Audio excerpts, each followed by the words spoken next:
আসসালামু আলাইকুম এইচএসসি 25 ব্যাচের প্রিয় শিক্ষার্থীরা, তোমাদের সামনে উপস্থিত আছি তোমাদের মুন্না ভাইয়া পদার্থবিজ্ঞান দ্বিতীয় পত্রের 3 নাম্বার ম্যারাথন ক্লাস নিয়ে। সো সবাই একটু দ্রুত ক্লাসটিতে যুক্ত হয়ে যাও। আমরা কিন্তু একদম ঠিক সময় মতো ঠিক 9টায় আমরা ক্লাসে উপস্থিত হয়ে গিয়েছি। সো তোমাদেরকে পূর্বে অ্যানাউন্সমেন্ট করা ছিল যে আজকে আমাদের 2টা ক্লাস হবে। অলরেডি আমরা 4টার সময় একটা ক্লাস করে ফেলেছি। আজকে পদার্থবিজ্ঞান দ্বিতীয় পত্রের সব থেকে যে 2টা অধ্যায় গুরুত্বপূর্ণ, অর্থাৎ এখান থেকে মাস্ট তুমি সিকিউ পাবা, মাস্ট তুমি এমসিকিউ পাবা, সেই 2টা অধ্যায় হচ্ছে চলতরিৎ, স্থিরতরিৎ। এখান থেকে তুমি দেখা গেছে যে কপাল ভালো থাকলে 3টা সিকিউ পাবা এবং এমসিকিউ মোটামুটি 4 থেকে 5টা অনায়াসেই আসবে। সো সবাই একটু আমাকে জানাও যে ভাই আমার কথা তোমরা ক্লিয়ারলি শুনতে পাচ্ছ কিনা এবং সব কিছু ঠিকঠাক আছে কিনা। যেহেতু এখন এই ক্লাসটা পদার্থবিজ্ঞান দ্বিতীয় পত্রে পরীক্ষা ভালো করার জন্য একদম টার্ম কার্ড হিসেবে ইউজ হবে এই 2টা অধ্যায়, কারণ এই 2টা থেকে সিকিউ বেশি আসবে, এমসিকিউ বেশি আসবে। সো নিজে করার পাশাপাশি ক্লাসটি সকল বন্ধুদের একটু মেনশন করে দেন যাতে করে সবার উপকারে আসতে পারে। ওকে, সো আজকের ক্লাসে কিন্তু তোমাদেরকে আমি পূর্ণাঙ্গ অর্থাৎ দ্বিতীয় পত্রের বাকি যতগুলো না আমাদের অধ্যায় বাকি আছে তার সবগুলো একসাথে সিকিউ এর সাজেশনগুলো দিয়ে দিব যাতে করে তোমরা বেশি বেশি করে প্র্যাকটিস করতে পারো। ওকে, সো ক্লাসে কিভাবে তোমরা পিডিএফটা পাবা, সিকিউ এর পিডিএফ সাজেশন পিডিএফটা পাবা সেটা একটু পরেই জানাই দিব। সো সবাই আমাকে একটু জানাও যে ভাইয়া তোমরা আমার কথা ক্লিয়ারলি শুনতে পাচ্ছ কিনা এবং সব কিছু ঠিকঠাক আছে কিনা। সব কিছু ঠিকঠাক আছে কিনা, তোমরা কথা ক্লিয়ারলি শুনতে পাচ্ছ কিনা এবং ওভারঅল সব কিছু ঠিকঠাক আছে কিনা আমাকে একটু কষ্ট করে জানাও। এই তো সবাই চলে আসছো, সবাই সালাম দিচ্ছ। ওয়ালাইকুম আসসালাম। হ্যাঁ আলহামদুলিল্লাহ ভালো আছি, তবে একটু প্রেশারের মধ্যে দিনকাল যাচ্ছে কারণ আপনাদের টানা ক্লাস নিতে হচ্ছে, আমাদের হচ্ছে একাডেমিক ব্যাচ, তারপরে সেকেন্ড টাইম ব্যাচের ক্লাস চলতেছে। মোটামুটি আজকে সারাদিনই অফিসে একদম সকাল থেকে ক্লাস নিতেইছি। আপনাদের এই ক্লাসটা শেষ হলে মোটামুটি আজকের দিনের জন্য বাঁচবো, ঠিক আছে? তো সবাই একটু দ্রুত চলে আসেন, সবাই একটু দ্রুত চলে আসেন এবং সব কিছু ঠিকঠাক আছে কিনা আমাকে একটু কনফার্ম করেন। আজকে এখন আমরা পদার্থবিজ্ঞান দ্বিতীয় পত্রের মারাত্মক 2টা অধ্যায় পড়বো, একটা হচ্ছে চলতরিৎ, একটা হচ্ছে স্থিরতরিৎ। যেই 2টা অধ্যায় আপনাদের সব থেকে বেশি ঝামেলা, বিশেষ করে ঝামেলা হচ্ছে এই চলতরিৎ অধ্যায়, যে ভাই সার্কিট সমাধান, কারশফ ল, এগুলো না আমাদের অনেক বেশি ঝামেলা। সো কোনো ঝামেলা করার কোনো অপশন নাই, ভাইয়া যেহেতু আসি খুব সুন্দরভাবে তোমাদেরকে গাইডলাইন দেওয়ার চেষ্টা করব। সিকিউএ এবং এমসিকিউটা পার্টটা খুব সুন্দরভাবে তোমাদেরকে কমপ্লিট করাই দিব। ওকে, সো সবার আগে আমরা চলো আমাদের রুটিনটা, এটা তো আর দেখার তেমন একটা প্রয়োজন নাই কারণ অলরেডি তোমরা সবাই জানো আমাদের এই যে 3 নাম্বার ম্যারাথন ক্লাস চলতেছে, যেটা আমাদের 11 জুলাই রাত 9টায় অনুষ্ঠিত হওয়ার কথা, ঠিক সময় মতো শুরু হয়ে গেছে। তোমরা সবাই জানো কালকে অর্থাৎ 12 জুলাই কিন্তু আমাদের পদার্থবিজ্ঞান দ্বিতীয় পত্রের লাস্ট ক্লাস অনুষ্ঠিত হবে। আজকে শেষ করলে আমাদের জাস্ট 2টা অধ্যায় বাকি থাকবে, সেটা হচ্ছে পরমাণুর মডেল ও নিউক্লিয়ার পদার্থবিজ্ঞান এবং আধুনিক পদার্থবিজ্ঞানের সূচনা। সো এই কালকের ক্লাসটা আমরা 6টা 30 মিনিটে করে ফেলবো, ঠিক আছে? সো আলটিমেটলি চলো আমরা আমাদের কাঙ্ক্ষিত ক্লাসে চলে যাই। তো তোমাদের উদ্দেশ্যেই যে সবাই অনেক চিল্লাচিল্লি করো, ভাই পিডিএফ পাই না, পিডিএফ কই পাবো, এটা কই পাবো, ওটা কই পাবো। একটু লক্ষ্মী বাচ্চারা না, তোমরা একটু কথাটা মনোযোগ দিয়ে শোনো। দেখো আমাদের ক্লাসের পিডিএফ সেটা হচ্ছে এমসিকিউ প্লাস সিকিউ। আমরা কিন্তু সাজেশন পিডিএফটা তোমাকে দিয়ে দিচ্ছি যাতে করে তোমরা কি করতে পারো, খুব সুন্দর মতো প্র্যাকটিস করতে পারো। সো এমসিকিউ এবং সিকিউ এর যে সাজেশন পিডিএফটা আমরা তোমাকে দিচ্ছি, এই পিডিএফটা পেতে কি করতে হবে ভাইয়া, আমাদের এই ক্লাসটা শেয়ার করতে হবে, আমাদের এই ক্লাসটা শেয়ার করতে হবে। শেয়ার করে স্ক্রিনশট দিয়ে আমাদের আই এডুকেশন সায়েন্স ফেসবুক পেজে তুমি একটা জাস্ট মেসেজ ড্রপ করবা। ওকে, জাস্ট একটা মেসেজ ড্রপ করবা আই এডুকেশন সায়েন্স পেজে, অন্যথায় কোনো জায়গায় নক করার দরকার নেই, শুধুমাত্র আই এডুকেশন সায়েন্স থেকে তোমাকে পিডিএফটা দিয়ে দেওয়া হবে। ওকে, বারবার করে বলতেছি ক্লাসটা শেয়ার করো, শেয়ার করে স্ক্রিনশট দিয়ে তোমরা ক্লাসটা শেষে নক করবে, এখন নক করার কোনো দরকার নেই কারণ ক্লাসই তো শেষ হয় না, স্লাইড কই থেকে দিব। ওকে, সো ক্লাসটা শেয়ার করে স্ক্রিনশট দিয়ে রাখো। ক্লাসটা শেষ হওয়া মাত্র আই এডুকেশন সায়েন্স, দেখো এই পেজের চেহারাটা এরকম, আই এডুকেশন সায়েন্স, এই পেজে তোমরা জাস্ট একটা মেসেজ ড্রপ করবা, ইনশাল্লাহ তোমাদের মুন্না ভাইয়া নিজ দায়িত্বে তোমাদের সাজেশন পিডিএফগুলো দিয়ে দিব। ওকে, আচ্ছা, সো চলো যারা এখনো শেয়ার করোনি তারা একটু ভাইয়াকে কমেন্ট সেকশনে শেয়ার করে একটু শেয়ার ডান লেখেন তো। আর অলরেডি যারা শেয়ার করছেন তারাও একটু বলেন যে কমেন্ট সেকশনে দেখে আমি দেখতে চাই যে কারা কারা অলরেডি শেয়ার করেছো, কারা কারা অলরেডি শেয়ার করেছো ভাইয়াকে একটু কমেন্ট সেকশনে জানাও, আমি একটু দেখতে চাই, দেখি আই এডুকেশনের প্রতি কার কার আসলে ভালোবাসা আছে, যে না ক্লাসগুলো আমার উপকারে আসতেছে, যে আমি শেয়ার করে দিই যাতে করে আমার বাকি যে বন্ধুরা আছে এইচএসসি ক্যান্ডিডেট তাদেরও যাতে উপকার আসে। তো সবাই একটু শেয়ার করে ভাইয়াকে কমেন্ট সেকশনে লেখেন যে শেয়ার ডান, সবাই একটু শেয়ার করে ভাইয়াকে কমেন্ট সেকশনে লেখেন শেয়ার ডান। এখন চলেন আমরা আমাদের কাঙ্ক্ষিত ক্লাসে চলে যাব। আমরা আমরা সর্বপ্রথম বরাবরই সবথেকে আতঙ্কের টপিক যেটা হচ্ছে আমাদের চলতরিৎ। এই চলতরিতের এই শেষ মুহূর্তের আমাদের একদম ফাইনাল সিকিউ সাজেশন, যেই টপিকগুলো থেকে আসার সম্ভাবনা পরীক্ষায় সব থেকে বেশি, সেটা চলো আমি তোমাদেরকে খুব সুন্দরভাবে তোমাকে আগে বলে দিচ্ছি, এবং কোথা থেকে প্র্যাকটিস করবা, কিভাবে প্র্যাকটিস করবা সেটাও আমি তোমাকে বলে দিচ্ছি। দেখো, আমাদের সিকিউ এর জন্য চলতরিৎ থেকে সবকিছু ঠিকঠাক থাকলে ইনশাআল্লাহ 2টা সিকিউ আসার সম্ভাবনা বেশি, 2টা সিকিউ আসার সম্ভাবনা সব থেকে বেশি। যে ভাইয়া আমাদের চলতরিৎ থেকে কয়টা সিকিউ, 2টা সিকিউ আসার সম্ভাবনা সব থেকে বেশি কিন্তু, ওকে। আর যদি কপাল খারাপ থাকে তাহলে একটা আসবে, বাট সম্ভাবনা সব থেকে বেশি হচ্ছে 2টা সিকিউ। আর এমসিকিউ তো মনে করো 2 থেকে 3টা 4টাও আসে মাঝে মাঝে, ওকে। সো এটা কিন্তু খুবই গুরুত্বপূর্ণ সিকিউ এর জন্য। তুমি যদি ভাই 3টা অধ্যায় ভালো মতো পড়ো তাহলে তোমার 80% তুমি অ্যান্সার করে আসতে পারবা। তাপগতিবিদ্যা, চলতরিৎ, স্থিরতরিৎ, এই 3টাও যদি প্রিপারেশন নিয়ে দাও তবুও 4টা সিকিউ মোটামুটি কাভার করে দিয়ে আসতে পারবা। 4টা না পারলে 100% শিওর থাকো, 3টা 100% শিওর থাকবেই। সো চলতরিৎ থেকে সব থেকে ডাবল হওয়ার সম্ভাবনা সব থেকে বেশি, ঠিক আছে। চলতরিৎ থেকে ভাইয়া ডাবল হওয়ার সম্ভাবনা সব থেকে বেশি, ওকে। সো দেখেন, চলতরিৎ থেকে আমরা যেই টপিকটা সব থেকে বেশি গুরুত্বপূর্ণ, প্রশ্ন যদি স্ট্যান্ডার্ড হয় তাহলে কিরশফ ল থেকে আসার সম্ভাবনা বা কারশফের ল থেকে আসার সম্ভাবনা সব থেকে বেশি। তারপরে যে টপিকটা আমরা দেখব সেটা হচ্ছে রোধ, অর্থাৎ আমাদের ওহমের সূত্র থেকে বা তুল্য রোধ, ঠিক আছে। ওহমের সূত্র আমরা কি জানি যে I = V/R, সেখানকার রোধ এবং তুল্য রোধ এবং আমাদের রোধের সমবায় অর্থাৎ বর্তনী সমাধান, সার্কিট সমাধান। সো ইনশাআল্লাহ আমার সব থেকে বেশি সম্ভাবনা মনে হচ্ছে যে ভাই এইখান থেকে তুমি মাস্ট একটা সিকিউ কমন পাবে, এই 2টা টপিক থেকে মাস্ট একটা সিকিউ তোমার থাকবেই, মাস্ট একটা সিকিউ তোমার থাকবে যে ভাইয়া কারশফের ল অথবা আমাদের কি কারশফের ল অথবা ভাইয়া আমাদের রোধের সমবায়, কারশফের ল অথবা রোধের সমবায়, কারশফের ল অথবা রোধের সমবায়, ঠিক আছে। সো এই 2টা টপিকের মধ্যে ইনশাআল্লাহ একটা সিকিউ তুমি পাওয়া যাবে। আর বাকি সিকিউটা কই থেকে আসবে, দেখো বাকি সিকিউটা এই যে হুইটস্টোন ব্রিজ, এইখান থেকে আসার সম্ভাবনা আমার কাছে মনে হচ্ছে সব থেকে বেশি। মানে প্রথম 3টা দেখো, আমি কিন্তু ক্রমান্বয়ে ইম্পর্টেন্সের ক্রমান্বয়ে সাজাইছি, সব থেকে যেটা বেশি গুরুত্বপূর্ণ সেটা সবার আগে, তার থেকে একটু লেস ইম্পর্টেন্ট সেটা এখানে, তার থেকে লেস, তার থেকে লেস, এইভাবে আমাদের কিন্তু ক্রমান্বয়ে ব্যাপার স্যাপারগুলো আছে, আমাদের কিন্তু ভাইয়া ক্রমান্বয়ে ব্যাপার স্যাপারগুলো আছে। তার মানে দেখেন, আপনি যদি এই 3টাও পড়ে যান, আমার কেন জানি মনে হচ্ছে যে আপনি 2টা সিকিউ ইনশাআল্লাহ কমন পাবেন। সো এখান এইগুলা কিভাবে প্র্যাকটিস করবেন এটা দেখাচ্ছি একটু পরেই। তাহলে দেখো, তারপরে আমরা কোন টপিক পড়বো ভাইয়া, বৈদ্যুতিক শক্তি এবং ক্ষমতা। কপাল যদি ভালো থাকে, প্রশ্ন যদি সহজ হয়ে যায় তাহলে এই টপিক থেকে আসবে, ঠিক আছে। ওই বৈদ্যুতিক বিল নির্ণয়ের টাইপের জিনিসপাতি আসতে পারে। তারপরে জুলের তাপীয় ক্রিয়াটা একটু দেখবা, এম্পিয়ার বা ভোল্ট মিটার এর পাল্লা বৃদ্ধি সংক্রান্তটা দেখবা, এবং লাস্ট ওয়ান মিটার বিজটা দেখবা। মিটার বিজ একটু লেস ইম্পর্টেন্ট। সো আমার কেন জানি মনে হচ্ছে যে ভাইয়া এই 3টা টপিক থেকে ইনশাল্লাহ তোমরা কমন পেতে যাচ্ছ, ইনশাল্লাহ এই 3টা টপিক থেকে কমন পেতে যাচ্ছ, ওকে। সো দেখেন, আমাদের চলতরিতের সিকিউ এর ফাইনাল সাজেশনটা কিন্তু আমরা দিয়ে ফেললাম যে ভাইয়া কোন জায়গা থেকে প্রশ্ন আসার সম্ভাবনা সব থেকে বেশি। এখন আপনি এই প্রশ্ন করতে পারেন যে ভাই এগুলো প্র্যাকটিস করবো কিভাবে। সো এই জন্য কিন্তু আপনাদের জন্য সিকিউ এর সাজেশন শিটটা কিন্তু আমরা দিয়ে দিচ্ছি। সো আলটিমেটলি আমরা যদি দেখি, দেখেন আমাদের সিকিউ এর জন্য যে সাজেশনটা দেখেন, এই যে আমাদের চলতরিতের একটা সৃজনশীলের আন্ডারে বেশ কয়েকটা প্রশ্ন থাকবে, মোটে আপনারা 3 থেকে 4টা সিকিউ দেওয়া আছে।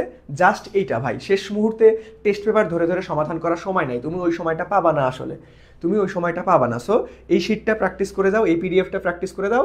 এইখানে তোমার চলতরিৎ থেকে যত ধরনের প্রশ্ন আসা সম্ভব সবগুলাকেই মিক্স আপ করে আমাদের আলটিমেটলি ছোট আকারে ধারণ করেছে, অর্থাৎ একটা টপিকের আন্ডারে কত ধরনের প্রশ্ন আসতে পারে। দেখেন আমাদের এই সৃজনশীলের আন্ডারে দেখো একটা জাস্ট খালি এখানে এই যে আমাদের ভোল্টেজ দেওয়া আছে, তারপরে হচ্ছে তাপমাত্রা গুণাঙ্ক দেওয়া আছে, অর্থাৎ আমাদের মূলত রোধের কনসেপ্টটা, প্রথমটা সৃজনশীল শুরু হয়েছে রোধ দিয়ে। সো রোধ কনসেপ্টটা থেকে দেখেন আপনার কত ধরনের প্রশ্ন আসতে পারে, মোট আমাদের 7টা প্রশ্ন দেওয়া আছে। সো এখানে কি খালি প্রশ্ন দেওয়া আছে না, এখানে কিন্তু খুব সুন্দরভাবে উত্তরও দেওয়া আছে, দেখেন এই যে উত্তর সহ। সো আপনি একবার লিখে লিখে প্র্যাকটিস করবেন। তারপরে দেখেন এই যে সার্কিটে আসেন, সার্কিট থেকে কত ধরনের প্রশ্ন, চাবি খোলা থাকলে কি হবে, বন্ধ থাকলে কি হবে, প্রায় দেখো এখানেও 7টার মতো প্রশ্ন দেওয়া আছে। সো উত্তর সহ জাস্ট একটু সুন্দর মতো প্র্যাকটিস করে যাবেন। তারপরে আসেন হুইটস্টোন ব্রিজ, যেটা সব থেকে বেশি গুরুত্বপূর্ণ আমার কাছে মনে হচ্ছে যে আপনারা এই টপিকটা থেকে ইনশাআল্লাহ কমেন্ট পাবেন। দেখেন এই যে আবারও রোধের সমবায় সার্কিট থেকে প্রশ্ন, এটা একটু দেখবেন সুন্দর মতো। তারপরে আসেন এই যে লাস্ট ওয়ান যেটা আছে সার্কিট, এটা এই যে এই টাইপের প্রশ্ন ভাই আপনাদের আসার সম্ভাবনা সব থেকে বেশি সার্কিট সমাধানের, ওকে। সো আপনি কি করবেন, দেখেন এখান থেকে যত ধরনের প্রশ্ন আসতে পারে, যতটা টাইপ আছে সুন্দর মতো প্রশ্ন দেওয়া আছে এবং উত্তরটাও দেওয়া আছে খুব সুন্দরভাবে। সো আপনি কি করবেন ভাই, এগুলো প্র্যাকটিস করবেন কিভাবে, দেখেন আমি মাস্ট বলে দিচ্ছি যে ভাইয়া আপনি অবশ্যই এখনো সময় আছে ভাই। ওইখানে কয়টা সৃজনশীল দেখলাম, মাত্র 4টা সৃজনশীল। তুমি এখন বইয়ের মধ্যে খুঁজে খুঁজে পাবা না যে কোনটা কোন টপিক থেকে আসছে, কোনটা কোন টপিক, এত বড় জিনিস তোমার দেখলে মাথা গরম হয়ে যাচ্ছে অনেকেরই, ঠিক আছে।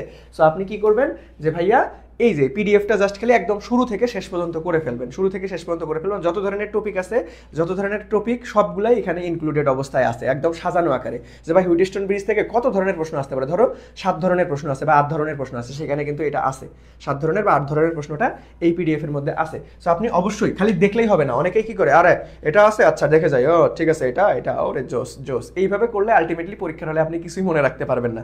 সো অবশ্যই মাস্ট কি করতে হবে, লিখে প্র্যাকটিস করতে হবে। অবশ্যই কি করতে হবে, লিখে লিখে প্র্যাকটিস করবেন, অবশ্যই লিখবেন, দরকার প্রয়োজনে দেখে দেখে লেখেন, প্রয়োজনে উত্তরটাই দেখে দেখে লেখেন, সমাধান দেখে দেখে লেখেন, আপনার তো একবার প্র্যাকটিস হয়ে যাচ্ছে। সো আপনি ভাই এই শেষ মুহূর্তে এই পিডিএফগুলো সুন্দরভাবে সমাধান করে যান, একটা বেস্ট আউটপুট আনতে পারবেন। যদি হুবহুব কমন নাও আসে তবে আপনি অ্যান্সার করে আসবেন, এতটুকু আমি তোমাকে ইনসিওরিটি দিতে পারবো। বুঝতে পারছো সবাই? তাহলে পিডিএফটা কিভাবে পাবো ভাইয়া, পিডিএফটা কিভাবে পাবো বলো তো দেখি, পিডিএফটা কিভাবে পাবা? পিডিএফটা পাওয়ার জন্য আমাদের এই ক্লাসটা তোমাকে শেয়ার করতে হবে, শেয়ার করে একটা স্ক্রিনশট দিয়ে আমাদের এডুকেশন সায়েন্সে তোমরা নক করবা।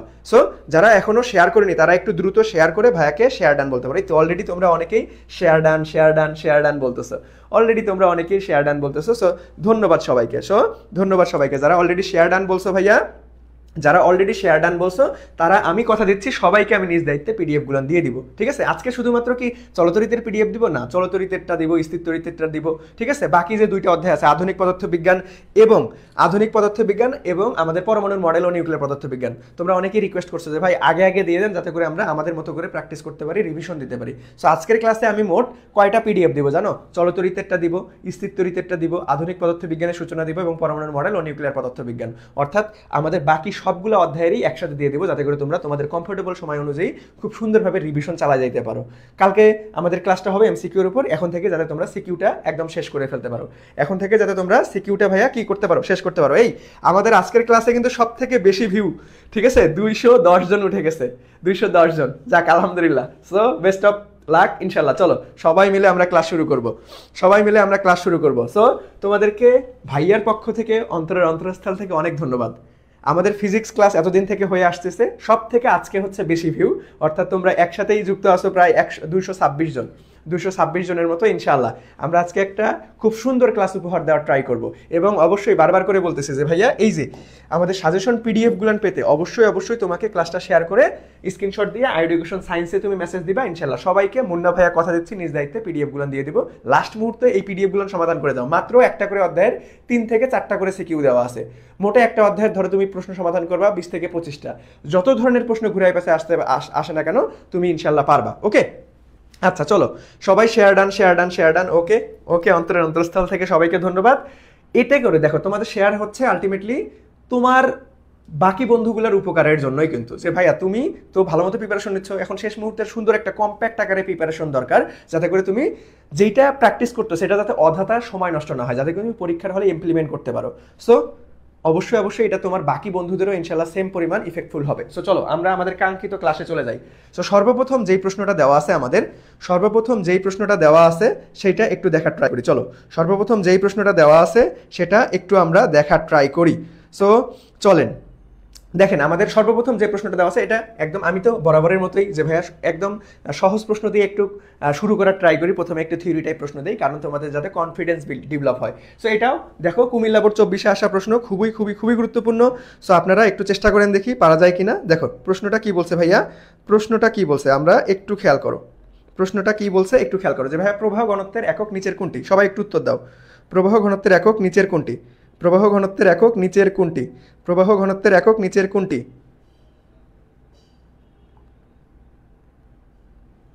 সবাই একটু বলো দেখি প্রবাহ ঘনত্বের একক নিচের কোনটি? বলো সবাই একটু বলার ট্রাই করো। দেখো প্রবাহ ঘনত্ব, দেখো আজকে একটা টেকনিক শেখাবো, যে কোনো কিছুর ঘনত্ব যদি তোমার কাছে চায় বা বের করতে বলে তুমি খুবই ইজি ভাই। দেখো তোমাকে টেকনিক শেখাচ্ছি। তো এখানে ধরো প্রবাহ ঘনত্ব নাই, আমাদের যে কোনো কিছুর ঘনত্ব, ধরো তোমাকে বলা হলো যে তোমার মুন্না ভাইয়ার ঘনত্ব বের করো বা এই জিনিসটার ঘনত্ব বের করো। ঘনত্ব বের করার শর্টকাট টেকনিক হচ্ছে ভাইয়া যে যার ঘনত্ব চাবে সে, তার মানে উপরে তাকে রাখবা ডিভাইডেড বাই তার ক্ষেত্রফল দ্বারা ভাগ করে দিবা, তাহলে আমাদের কি আসবে?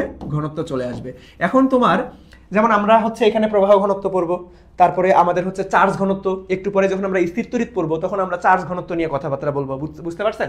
তাহলে দেখেন আমাদের এই যে প্রবাহ ঘনত্ব, তাহলে প্রবাহ ঘনত্ব আমরা কার প্রবাহ ঘনত্ব, আমাদের কার ঘনত্ব প্রবাহ, তার মানে এই যে সে মানে প্রবাহকে উপরে রাখলাম, আর ঘনত্ব আমাদের এ দ্বারা ভাগ, আমাদের হচ্ছে প্রবাহ ঘনত্ব আমাদের ক্ষেত্রফল দ্বারা ভাগ করে দিলাম। তাহলে দেখেন তাহলে একক কি আসতেছে ভাইয়া, একক কি আসতেছে দেখেন, আমাদের তড়িৎ প্রবাহর একক কি ভাইয়া এম্পিয়ার, আর ক্ষেত্রফলের একক কি ভাইয়া মিটার স্কোয়ার। বাট এইখানে তো আমাদের ভাগ আকারে আছে, তাহলে উল্টাই যাবে উপরে গেলে, তাহলে ampere metre inverse 2, ampere metre inverse 2, ampere metre inverse 2, বুঝা গেছে? এম্পিয়ার মিটার ইনভার্স 2, সবাই বুঝতে পারছেন ভাইয়া? সবাই বুঝতে পারছেন? তাহলে আমরা কিন্তু খুব সুন্দরভাবে দেখো উত্তরটা করে ফেলবেন। কত আসলো ভাইয়া? এম্পিয়ার মিটার ইনভার্স 2, সবাই বুঝছো? এখন যদি আমি বলি যে চার্জের তলমাত্রিক ঘনত্ব বের করো, যেমন আমরা স্থির তড়িতে এটা কিন্তু অনেক বেশি আসে যে ভাইয়া চার্জের তলমাত্রিক ঘনত্ব, তাহলে দেখো চার্জের তলমাত্রিক তার মানে আমাদের কি হবে charge Q divided by A, তাহলে আমাদের কি হইতো তখন যে চার্জের একক কি coulomb metre inverse 2, coulomb metre inverse 2, ঠিক আছে? সো যে কোনো কিছুর ঘনত্ব তোমাকে সিম্পল ভাবে তুমি বের করতে পারবা যে ভাই তাকে উপরে রাখবা, ক্ষেত্রফল দ্বারা ভাগ করে দিবা, চলে আসবে। সো চলো নেক্সটে চলে যাই আমরা। নেক্সটে দেখো এই যে গ্রাফ দেখলে তোমাদের মাথা মুথা গরম হয়ে যায় যে ভাই গ্রাফ। সো গ্রাফ অনেক ইজি, জাস্ট তোমাকে একটু দেখতে হবে যে কার কার মধ্যে সম্পর্ক স্থাপন করতে বলছে এবং ওইটা জিনিসের বেসিক সূত্রটা কি আসলে, বুঝাইতে পারছি? সো দেখেন এখানে কি বলছে যে ভাইয়া তাপমাত্রার সাথে কোনো পরিবাহীর রোধের পরিবর্তন, তার মানে থিটার সাথে আপনার আর নট এর গ্রাফ তোমাকে বলছে। সো এখানে বেশ কয়েকটা গ্রাফ দেওয়া আছে, তাহলে প্রত্যেকটা গ্রাফ দেখো গ্রাফের সাথে এক্স অক্ষ এবং ওয়াই অক্ষ কার কার সাথে সম্পর্ক স্থাপন করছে, এই জিনিসটা আপনাকে একটু ভালো মতো দেখতে হবে যে ভাই মূলত কার কার সাথে সম্পর্ক স্থাপন করছে, সেই জিনিসের বেসিক সূত্রটা আপনাকে সুন্দরভাবে জানতে হবে। তাহলে দেখেন আলটিমেটলি আমাদের একটা কিন্তু ডিরেক্ট সূত্র জানি, আমরা একটা ডিরেক্ট সূত্র জানি, সেই সূত্রটা কি যে ভাইয়া যে কোনো তাপমাত্রায় যদি আমরা রোধ বের করতে চাই তাহলে সেটা কি হয় যে ভাইয়া R theta equal to R naught into 1 plus alpha t, 1 plus alpha t. তাহলে দেখেন এখানে আমাদের এই থিটাটা কি, যে কোনো তাপমাত্রায় আমরা যখন রোধ বের করব আমাদের আর নটটা কি ভাইয়া, আর নটটা হচ্ছে 0 ডিগ্রি সেলসিয়াস তাপমাত্রায় আমাদের হচ্ছে রোধটা কত হবে, এবং আমাদের উষ্ণতা গুণাঙ্ক রোধের উষ্ণতা গুণাঙ্ককে আমরা আলফা দ্বারা প্রকাশ করি। তাহলে দেখেন আমার এখানে দরকার কি ভাইয়া আর থিটা এবং আমাদের আর থিটা এবং থিটার মধ্যে, আর থিটা এবং থিটার মধ্যে সম্পর্ক, আর থিটা এবং থিটার মধ্যে সম্পর্ক, ঠিক আছে? সো এখানে টি এর বাদ দিয়ে তুমি এখানে হচ্ছে থিটা বসাই দাও, যেহেতু alpha theta, alpha theta sorry, so alpha theta. So দেখো এখান থেকে আমরা কি করব, এখান থেকে আমরা দেখেন তাহলে গুণ করে দেন আর আমাদের আর থিটা ইকুয়াল টু, তাহলে এইটাকে যদি গুণ করে দেই তাহলে are not plus are not আমাদের আলফা থিটা। তাহলে দেখেন তো এই সমীকরণটাকে আমরা কার সঙ্গে তুলনা করতে পারবো ভাইয়া, এই সমীকরণটাকে দেখেন তো আমরা y equal to m x plus c, দেখেন এই সমীকরণটার সাথে তুলনা করতে পারতেছি না, যে এই যে এম এক্স এটা অংশ এম এক্স এর সঙ্গে তুলনা করবো, এটা অংশ সির সঙ্গে তুলনা করবো। এখন আমরা এটা সরলরেখায় সবাই পড়ছি ভাই, সরলরেখায় কি সবাই পড়ছি যে ভাইয়া y equal to m x, এটা রেখার গ্রাফ কেমন হয়, y equal to m x, এই রেখাটার গ্রাফ কেমন হয় ভাইয়া, একদম মূল বিন্দুগামী সরলরেখা। আর যদি তোমাকে y অক্ষের কর্তৃত অংশ দেওয়া থাকে, অর্থাৎ y equal to m x plus c, এটা কি ভাইয়া y অক্ষের কর্তৃত অংশ, তখন গ্রাফটা কিরকম হয়, একটু উপর থেকে হয়, আর এই অংশটাই মূলত y অক্ষের কর্তৃত অংশ। তাহলে আমাদের y equal to m x plus c, তাহলে দেখো আমাদের এই যে এই ভুলটা করা যাবে না ভাই, এটা কিন্তু আমাদের কি, এটা কিন্তু আমাদের মূল বিন্দুগামী সরলরেখা হবে না, কারণ ভাইয়া আমাদের এখানে কি y equal two mx plus c এর সঙ্গে আমরা তুলনা করছি, y ইকুয়াল টু mx না, কিন্তু দেখেন এখানে ঢালের পরিবর্তে আরো একটা কনস্ট্যান্ট মান আছে যেটা আর নট, তাই না? তাহলে আমাদের কোনটা হবে, ফ্যান্টাস্টিক ভাবে ক নাম্বারটা রাইট অ্যান্সার। সবাই কি ক্লিয়ারলি বুঝছো ভাইয়া, সবাই কি ক্লিয়ারলি বুঝছো বলো তো দেখি, সবাই কি ক্লিয়ারলি বুঝছো, সবার কি ক্লিয়ার বলেন তো দেখি? এই তো বি নাম্বার অনেকেই, হ্যাঁ আমি জানি তোমরা এই ভুলটা করবা, যেমন এই যে শাহিলা অলরেডি ভুল করে বসে আছে, বি নাম্বার না কিন্তু ভাইয়া, আমাদের দেখো y ইকুয়াল টু mx না, y equal two mx plus c, তার মানে আমাদের কি হবে, আমাদের ক নাম্বারটা রাইট অ্যান্সার হবে, অর্থাৎ মানে y অক্ষের একটু উপর থেকে শুরু হবে, y অক্ষের কর্তৃত অংশটাই মূলত c। সবার ক্লিয়ার, সবার ক্লিয়ার ভাইয়া, সবার ক্লিয়ার বলো তো দেখি, সবার ক্লিয়ার কিনা? তাহলে আমরা নেক্সটে চলে যাব। সবার ক্লিয়ার কিনা? তাহলে আমরা কি করব ভাইয়া, নেক্সট এ চলে যাব। তাহলে চলেন নেক্সটে চলে যাই। দেখেন আমাদের পরিবাহিতার একক নিচের কোনটি, পরিবাহিতা, পরিবাহিতা মূলত কি জিনিস, পরিবাহিতা কি জিনিস বলো তো দেখি, পরিবাহিতা। সো পরিবাহিতা হচ্ছে আমাদের, পরিবাহিতা হচ্ছে আমাদের আমাদের দেখে রোধের বিপরীত রাশিটাই পরিবাহিতা। সো রোধের বিপরীত রাশিটাই পরিবাহিতা। সো আমরা কি জানি 1 ডিভাইডেড বাই 8টাকে আমরা পরিবাহিতা বলতে পারবো। এখন দেখেন এই প্রশ্নটা বিভিন্ন রকম ভাবে ঘুরায় পেঁচায় আসতে পারে। সো যেমন আমি যদি বলি যে ভাই রোধের মানে পরিবাহিতার একক কি, তাহলে এটা অলরেডি একবার এডমিশন টেস্টে বেশ কয়েকবার আসছিল মেডিকেলে, সিমেন্স। যেমন আমরা এটাকে এইভাবে লিখতে পারবো যে ভাইয়া আমাদের এটাকে 1 ডিভাইডেড বাই ওহম লিখতে পারবো, আমাদের রোধের একক কি ওহম, 1 ডিভাইডেড বাই ওহম, তাহলে আমরা এটাকে ওহম ইনভার্স 1 লিখতে পারবো, ওহম ইনভার্স 1। তাহলে এই ওহম ইনভার্স 1 দেখো এখানে আবার নাই, দুঃখের বিষয় আপনাদের অপশনে ওহম ইনভার্স নাই, বাট এই ওহম ইনভার্স 1ও থাকতে পারতো, একই জিনিস, এটাও কিন্তু পরিবাহিতা। সো এটা পরিবাহিতার একক, এই ওহম ইনভার্স 1 কে আবার সিমেন্স বলা হয়। কি বলা হয় ভাইয়া? সিমেন্স। সো এটার নাম সিমেন্স। তো আপনাকে যদি বলে যে ভাই পরিবাহিতার একক নিচের কোনটি, আপনাকে ওহম ইনভার্স 1 থাকলে ওটাও দাগাই দিতে পারবেন, সিমেন্স থাকলে সেটাও দাগাই দিতে পারবেন। এখন দেখেন এই দুইটার একটাও এখানে নাই, তাহলে দেখো আমরা কি করবো ভাই, আমরা মানে ওহমের সূত্র থেকে কি জানি, I equal to V divided by R. তাহলে আর ইকুয়াল টু কি বলতে পারবো, যে ভি ডিভাইডেড বাই আই। তাহলে এটার একক কি পাবো, দেখো তো দেখি, ভোল্ট এম্পিয়ার ইনভার্স 1, তাই না? ভোল্ট এম্পিয়ার, যেহেতু এখানে সবগুলাই দেখো ভোল্ট এম্পিয়ার, তাহলে আমাকে আরো ভাঙাইতে হবে। তাহলে দেখেন আমরা এখন এই যে আর এর জায়গায় কি লিখতে পারবো ভাইয়া, ভোল্ট এম্পিয়ার ইনভার্স 1, তার মানে 1 divided by volt ampere inverse 1। তাহলে এটাকে উল্টায় যাবে, যেহেতু ভাগ আকারে আছে, তাহলে আমাদের এম্পিয়ার ভোল্ট ইনভার্স 1 আসতেছে। সো এটাও কিন্তু আমাদের পরিবাহিতার একক। তার মানে দেখো আমি কিন্তু বারবার করে প্রথম থেকে তোমাদেরকে চিল্লাই বলি যে ভাইয়া একক বিভিন্ন সূত্র ভেদে কন্ডিশন ভেদে চেঞ্জ হয়, কিন্তু মাত্রা জীবনও চেঞ্জ হয় না। দেখো একটা জিনিসের কয়েকটা মাত্রা পাইলাম, সিমেন্স, ওহম ইনভার্স 1, আবার এম্পিয়ার ভোল্ট ইনভার্স 1। সো এই সবগুলাই কি পরিবাহিতার মাত্রা, ঠিক আছে? তাহলে আমাদের কি আছে ভাই, এম্পিয়ার ভোল্ট ইনভার্স 1 কোথায় আছে? এই তো ফ্যান্টাস্টিক ভাবে ক নাম্বারটা রাইট আনসার। বুঝতে পারছি সবাই কি বুঝতে পারছি রে? সবাই কি বুঝতে পারছি বলো তো দেখি, সবাই বুঝতে পারছি কিনা? সবার ক্লিয়ার? এই তো সবাই পারছো যে ভাইয়া এই বি নাম্বার দাগাইছো কেন, উল্টাটা দাগানো যাবে না তো, উল্টাটা দাগা যাবে না। দেখো এখানে ভোল্ট এম্পিয়ার ইনভার্স 1, দেখো আমাদের এই ভোল্ট এম্পিয়ার ইনভার্স 1 তো ছিল, বাট 1 ডিভাইডেড না, এটা তো আবার উল্টায় যাবে, তার মানে এম্পিয়ার ভোল্ট ইনভার্স 1। সো এই জিনিসগুলো একটু খেয়াল রাখতে হবে আপনাদের। ওকে, বুঝতে পারছেন ভাইয়া? বুঝতে পারছেন? সো চলো আমরা নেক্সটে যাবো, আমরা সময় নষ্ট করবো না। দেখেন এই প্রশ্নটা দেখেন, আমরা কিন্তু আজকে একদম সিলেক্টিভ প্রশ্ন মানে আলটিমেটলি সমাধান করবো, যেগুলো পরীক্ষা আসার সব থেকে সম্ভাবনা বেশি। ওকে, সো দেখো এখানে কি বলছে যে ভাইয়া প্রতি সেকেন্ডে 1 ওহম রোধের মধ্য দিয়ে, প্রতি সেকেন্ডে 1 ওহম রোধের মধ্য দিয়ে 1 এম্পিয়ার তড়িৎ প্রবাহ প্রেরণ করা হলে উৎপন্ন তাপের পরিমাণ কত? জুলের তাপীয় ক্রিয়া থেকে আসছে। কি আসছে ভাইয়া? জুলের তাপীয় ক্রিয়া থেকে আসছে। কি আসছে ভাইয়া? জুলের তাপীয় ক্রিয়া থেকে প্রশ্ন চলে আসছে। তাহলে জুলের তাপীয় ক্রিয়া থেকে সূত্র কি জানি আমরা, H equal to I square R T, I square RT. এখন ব্যাপারটা হচ্ছে যখন আপনি এই আই স্কোয়ার আরটি দিয়ে করবেন, তখন আপনার কি হবে, এককটা জুল এককে আসবে। ভালো মতো বুঝেন কিন্তু, এককটা জুল এককে আসবে। বাট আপনার যদি অপশনে ক্যালোরি থাকে, দেখো এই যে জুলও আছে ক্যালোরি আছে, আমরা কি জানি তাপের দুইটা একক, একটা জুলও হয় ক্যালোরিও হয়, তাই না? সো জুল এককে যদি আপনি উত্তরটা আনতে চান, তাহলে আপনার কি করতে হবে, H equal to I square RT. আর যদি আপনি কেলভিন এককে ক্যালোরি এককে আনতে চান, তাহলে আমাদের কি করতে হবে, তখন সূত্রটা H ইকুয়াল টু আমরা কি করব, দেখো 0.24 আই স্কোয়ার আর টি। জাস্ট এই যে আমরা একবারই কনভার্ট করে নেব, অর্থাৎ এই সূত্রটা এইভাবেই মনে রাখবো যে ভাই যদি ক্যালোরি এককে চাই, তাহলে আমরা কি করব, যে কি 0.24 দ্বারা গুণ করে দিতে হবে, 0.24 দ্বারা গুণ করে দিতে হবে, 0.24 দ্বারা গুণ করে দিতে হবে। তাহলে দেখো এখন আমরা কিভাবে বুঝবো মূলত যে ভাই এটা আসলে জুল এককে রাইট অ্যান্সার হবে নাকি ক্যালোরি এককে। সো এইখানে দেখো জুলও আছে ক্যালোরি আছে। সো তুমি কি করবা, তোমাকে দেখো 2টা জুল 2টা ক্যালোরি। এখন আসলে আগে থেকেই বোঝার কোনো ওয়ে নাই, প্রশ্ন সমাধান করে ম্যাথ না আনা পর্যন্ত, উত্তর না আনা পর্যন্ত, ঠিক আছে? আগে থেকে বোঝার কোনো ওয়ে নাই। তুমি জুল দিয়ে একবার ট্রাই করো। দেখো প্রথমে কি করবা, ফার্স্টে তুমি জুল দিয়েই ট্রাই করবা, ফার্স্টে তুমি কি করবা, জুলের সূত্রটা দিয়ে ট্রাই করবা। কেন? যদি না হয় তার সাথে তুমি জাস্ট খালি 0.24 গুণ করে দিবা, তার সাথে কি একদম খুবই সিম্পল। যদি উত্তরটা না হয়, তুমি যদি খুঁজে না পাও, তাহলে কি করবা, জাস্ট খালি 0.24 দ্বারা গুণ করে দিবা, তাই না?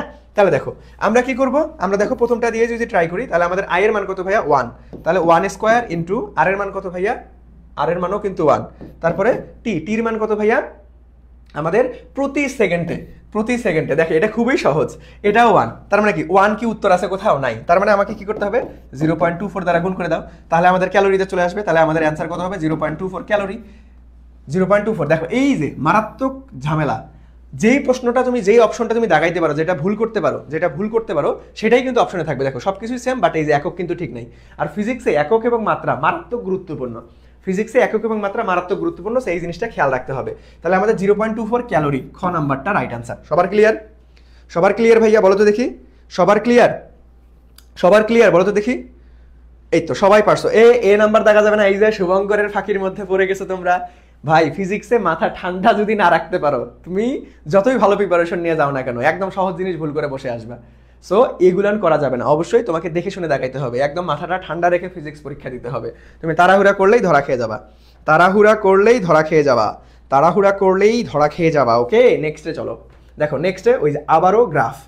সো আমরা কি আজকে একদম এই দুটো অধ্যায় যেহেতু সবার সমস্যা, একদম সিলেক্টিভ প্রশ্নগুলোরই সমাধান করব, যাতে করে আমাদের হুবহুব কমন চলে আসে, আর যদি হুবহুব কমন নাও চলে আসে যাতে করে আমরা সর্বোচ্চ সংখ্যক উত্তর করে আসতে পারি পরীক্ষার হল থেকে। ওকে, তো দেখেন এখানে কি বলছে যে ভাইয়া পরিবাহীতে তড়িৎ প্রবাহের দরুন উৎপন্ন তাপ নিচের কোনটি লেখচিত্রে সমর্থন করে। দেখেন এই লেখচিত্রটা কিন্তু মোটামুটি স্ট্যান্ডার্ড। এখানে কিন্তু দেখো একটা বা দুইটা নাকি সবগুলাই উত্তর হবে, কোনটা দেখো।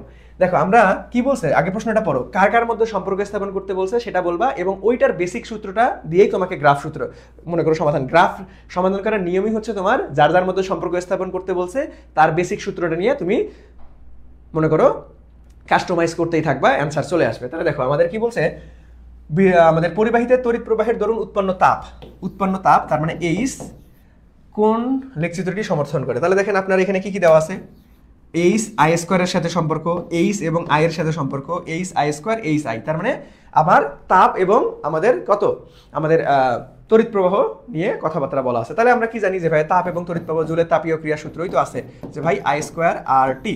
তাহলে আপনারা সবাই জানেন যে ভাইয়া কোনো কিছুর সমানুপাতিক গ্রাফ কেমন। দেখেন আপনি যদি ওয়াই সমানুপাতিক এক্স এটার গ্রাফ চান তাহলে আমাদের আসবে মূল বিন্দুগামী সরলরেখা। আপনি যদি কোনো কিছুর বর্গের সমানুপাতিক গ্রাফ চান তখন হবে আমাদের ঊর্ধ্বগামী সরলরেখা।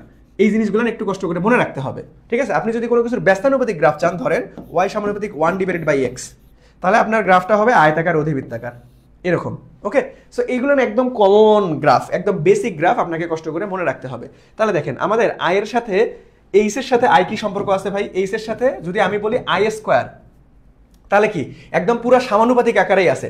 তাহলে আমরা বলবো যে ভাই মূল বিন্দুগামী সরলরেখা, যেমন আমাদের এই যে এইচ এর সাথে পুরো আই স্কোয়ারটাই আমাদের কি আছে, তাহলে সমানুপাতিক সম্পর্ক, তার মানে এইটাও রাইট আনসার। কিন্তু এইচ এর সাথে এইচ এর সাথে আইটা কি আছে ভাই, বর্গের সমানুপাতিক না, তাহলে আমাদের এই যে আয়তাকার ঊর্ধ্বগামী সরলরেখা, তার মানে ক আর গ এই দুইটাই কিন্তু রাইট আনসার, ক আর গ দুইটাই কিন্তু রাইট আনসার, এখানে দুইটাই রাইট আনসার। ওকে, সো এইরকম যদি কখনো দেখতে পাও যে ভাই দুইটাই রাইট আনসার, তখন তুমি কি করবা, দুইটা বৃত্ত ভরাট করে দিয়ে চলে আসবা? কখনোই না, দুইটা বৃত্ত ভরাট করা কিন্তু যাবে না, দুইটা বৃত্ত ভরাট কিন্তু করা যাবে না। তখন অ্যালফাবেটিক অর্ডার মেনটেন করতে হবে। কি বাবা? Alphabetic order. ধরেন আপনার এরকম ক্রম থাকে যে ভাইয়া এ বি সি ডি এইরকম ক্রম থাকে আপনার, তাই না? তখন আপনি কি করবেন, অ্যালফাবেটিক অর্ডার মেনটেন করবেন, অর্থাৎ এ বি সি ডি কোনটা কোনটা অ্যান্সার দেখো আমাদের ক এবং গ। তাহলে অ্যালফাবেটিক অর্ডারে এ আগে নাকি সি আগে? অবশ্যই এ আগে, এই জন্য আপনি শুধুমাত্র একটাই দেখাবেন, এ নাম্বারটা দেখাই দিবেন। বুঝতে পারছো সবাই? যদি এরকম ডাবল উত্তর থাকে ভুলেও ডাবল করতে যাবে না। ডাবল মনে করো ডাবল ভাবে বৃত্ত ভরাট করলে তোমার ওএমআর তো আলটিমেটলি ওএমআর মেশিনে কাটলে তোমার দেখা গেছে ওইটা আগেই তোমাকে ডিটেক্ট করে ফেলবে, ডাবল টাচ থাকলে আগেই শূন্য, ঠিক আছে?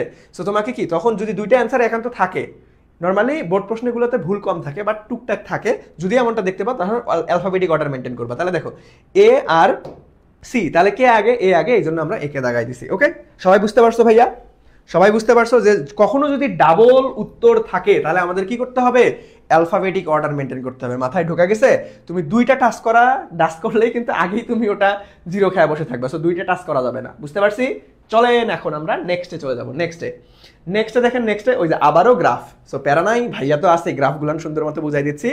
আজকের ক্লাস থেকে গ্রাফ 100% কমন পাবা ইনশাল্লাহ, ঠিক আছে? সো দেখো কি বলছে যে এটা ঢাকা বোর্ড 2022-এর প্রশ্ন। এই প্রশ্নটা আরো মোটামুটি আরো স্ট্যান্ডার্ড। দেখো এখানে একটা মানে ছোট্ট একটা বেসিকের দরকার আছে। দেখো আমাদের কি বলছে ভাইয়া, যে একটি রোধককে পানিতে নিমজ্জিত করে আই প্রবাহ টি সময় ধরে প্রবাহিত করা হলে আমাদের পানির তাপমাত্রা নিচের কোনটি সঠিক? তাহলে তাপমাত্রার সাথে, তাহলে দেখেন আপনি গ্রাফগুলোতে এক্স অক্ষ বরাবর এবং ওয়াই অক্ষ বরাবর কার কার মধ্যে সম্পর্ক আছে দেখেন, থিটা টি স্কোয়ার, থিটা টি, ওকে ঠিক আছে, থিটা টি স্কোয়ার। তার মানে আমার সময়ের সাথে কি সম্পর্ক চাইছে? তাপমাত্রার সম্পর্ক চাইছে। কি ভাইয়া? সময়ের সাথে তাপমাত্রার সম্পর্ক। কি ভাইয়া? সময়ের সাথে তাপমাত্রার সম্পর্ক। তো চলেন আমরা এটা সমাধান করি। যে ভাইয়া আমরা কি জানি, যে ভাইয়া একটু আগেই তো জুলের তাপীয় ক্রিয়া থেকে শিখলাম যে আই স্কোয়ার আর টি। আমরা তো এই সূত্রটা সবাই জানি যে ভাইয়া থিটা আমাদের এইচ ইকুয়াল টু কি, I square R T. H equal to কি ভাইয়া? আই স্কোয়ার আর টি, তাই না? এখন দেখো, এখন আলটিমেটলি আমরা কিন্তু আরো একটা সূত্র জানি যে ভাইয়া সেটা কি, আমাদের এইচ ইকুয়াল টু, দেখেন তাপগতিবিদ্যায় পড়ছি না, H equal to m s del theta. যদি তাপমাত্রার পার্থক্য দেওয়া থাকে তাহলে আমরা এম এস ডেল থিটা দেখতে পারবো না। তাহলে দেখো দুইটাই যেহেতু তাপ এইচ, তাহলে আমরা I square R T equal to m s del theta সম্পর্ক বানাই নিতে পারি। সম্পর্ক কি ভাইয়া? বানাই নিতে পারি। ওকে, সম্পর্ক বানাই নিতে পারি। ভাই আসসালামু আলাইকুম, ভাই ক্লাস নিচ্ছি আমি লাইভে, একটু ক্লাসটা শেষ করে ফোন দিচ্ছি। ওকে ওকে, তাহলে দেখো ভাইয়া আমাদের তাহলে আমরা সম্পর্ক স্থাপন করে নিলাম। আমরা কি করলাম ভাইয়া? সম্পর্ক স্থাপন করে নিলাম। এখন তাহলে আমার টি এর সাথে থিটার কি সম্পর্ক আছে দেখেন, টি এর সাথে থিটা, তাহলে এইখানে আমাদের ডেল থিটা আর এখানে টি, তার মানে থিটার সাথে কি সম্পর্ক ভাইয়া? টি সম্পর্ক হচ্ছে সমানুপাতিক। থিটার সাথে কি সম্পর্ক? সমানুপাতিক সম্পর্ক। তাহলে আমরা এখন কি করব? আমরা এখন কি করব দেখো, এখানে মূল বিন্দুগামী সরলরেখার সমীকরণ কিন্তু কোথাও দেওয়া নাই, যে ভাই মূল বিন্দুগামী সরলরেখার সমীকরণ কোথাও দেওয়া নাই। তাহলে কোনটা অ্যান্সার হবে বলো দেখি, কোনটা অ্যান্সার হবে? কোনটা অ্যান্সার হবে বলো?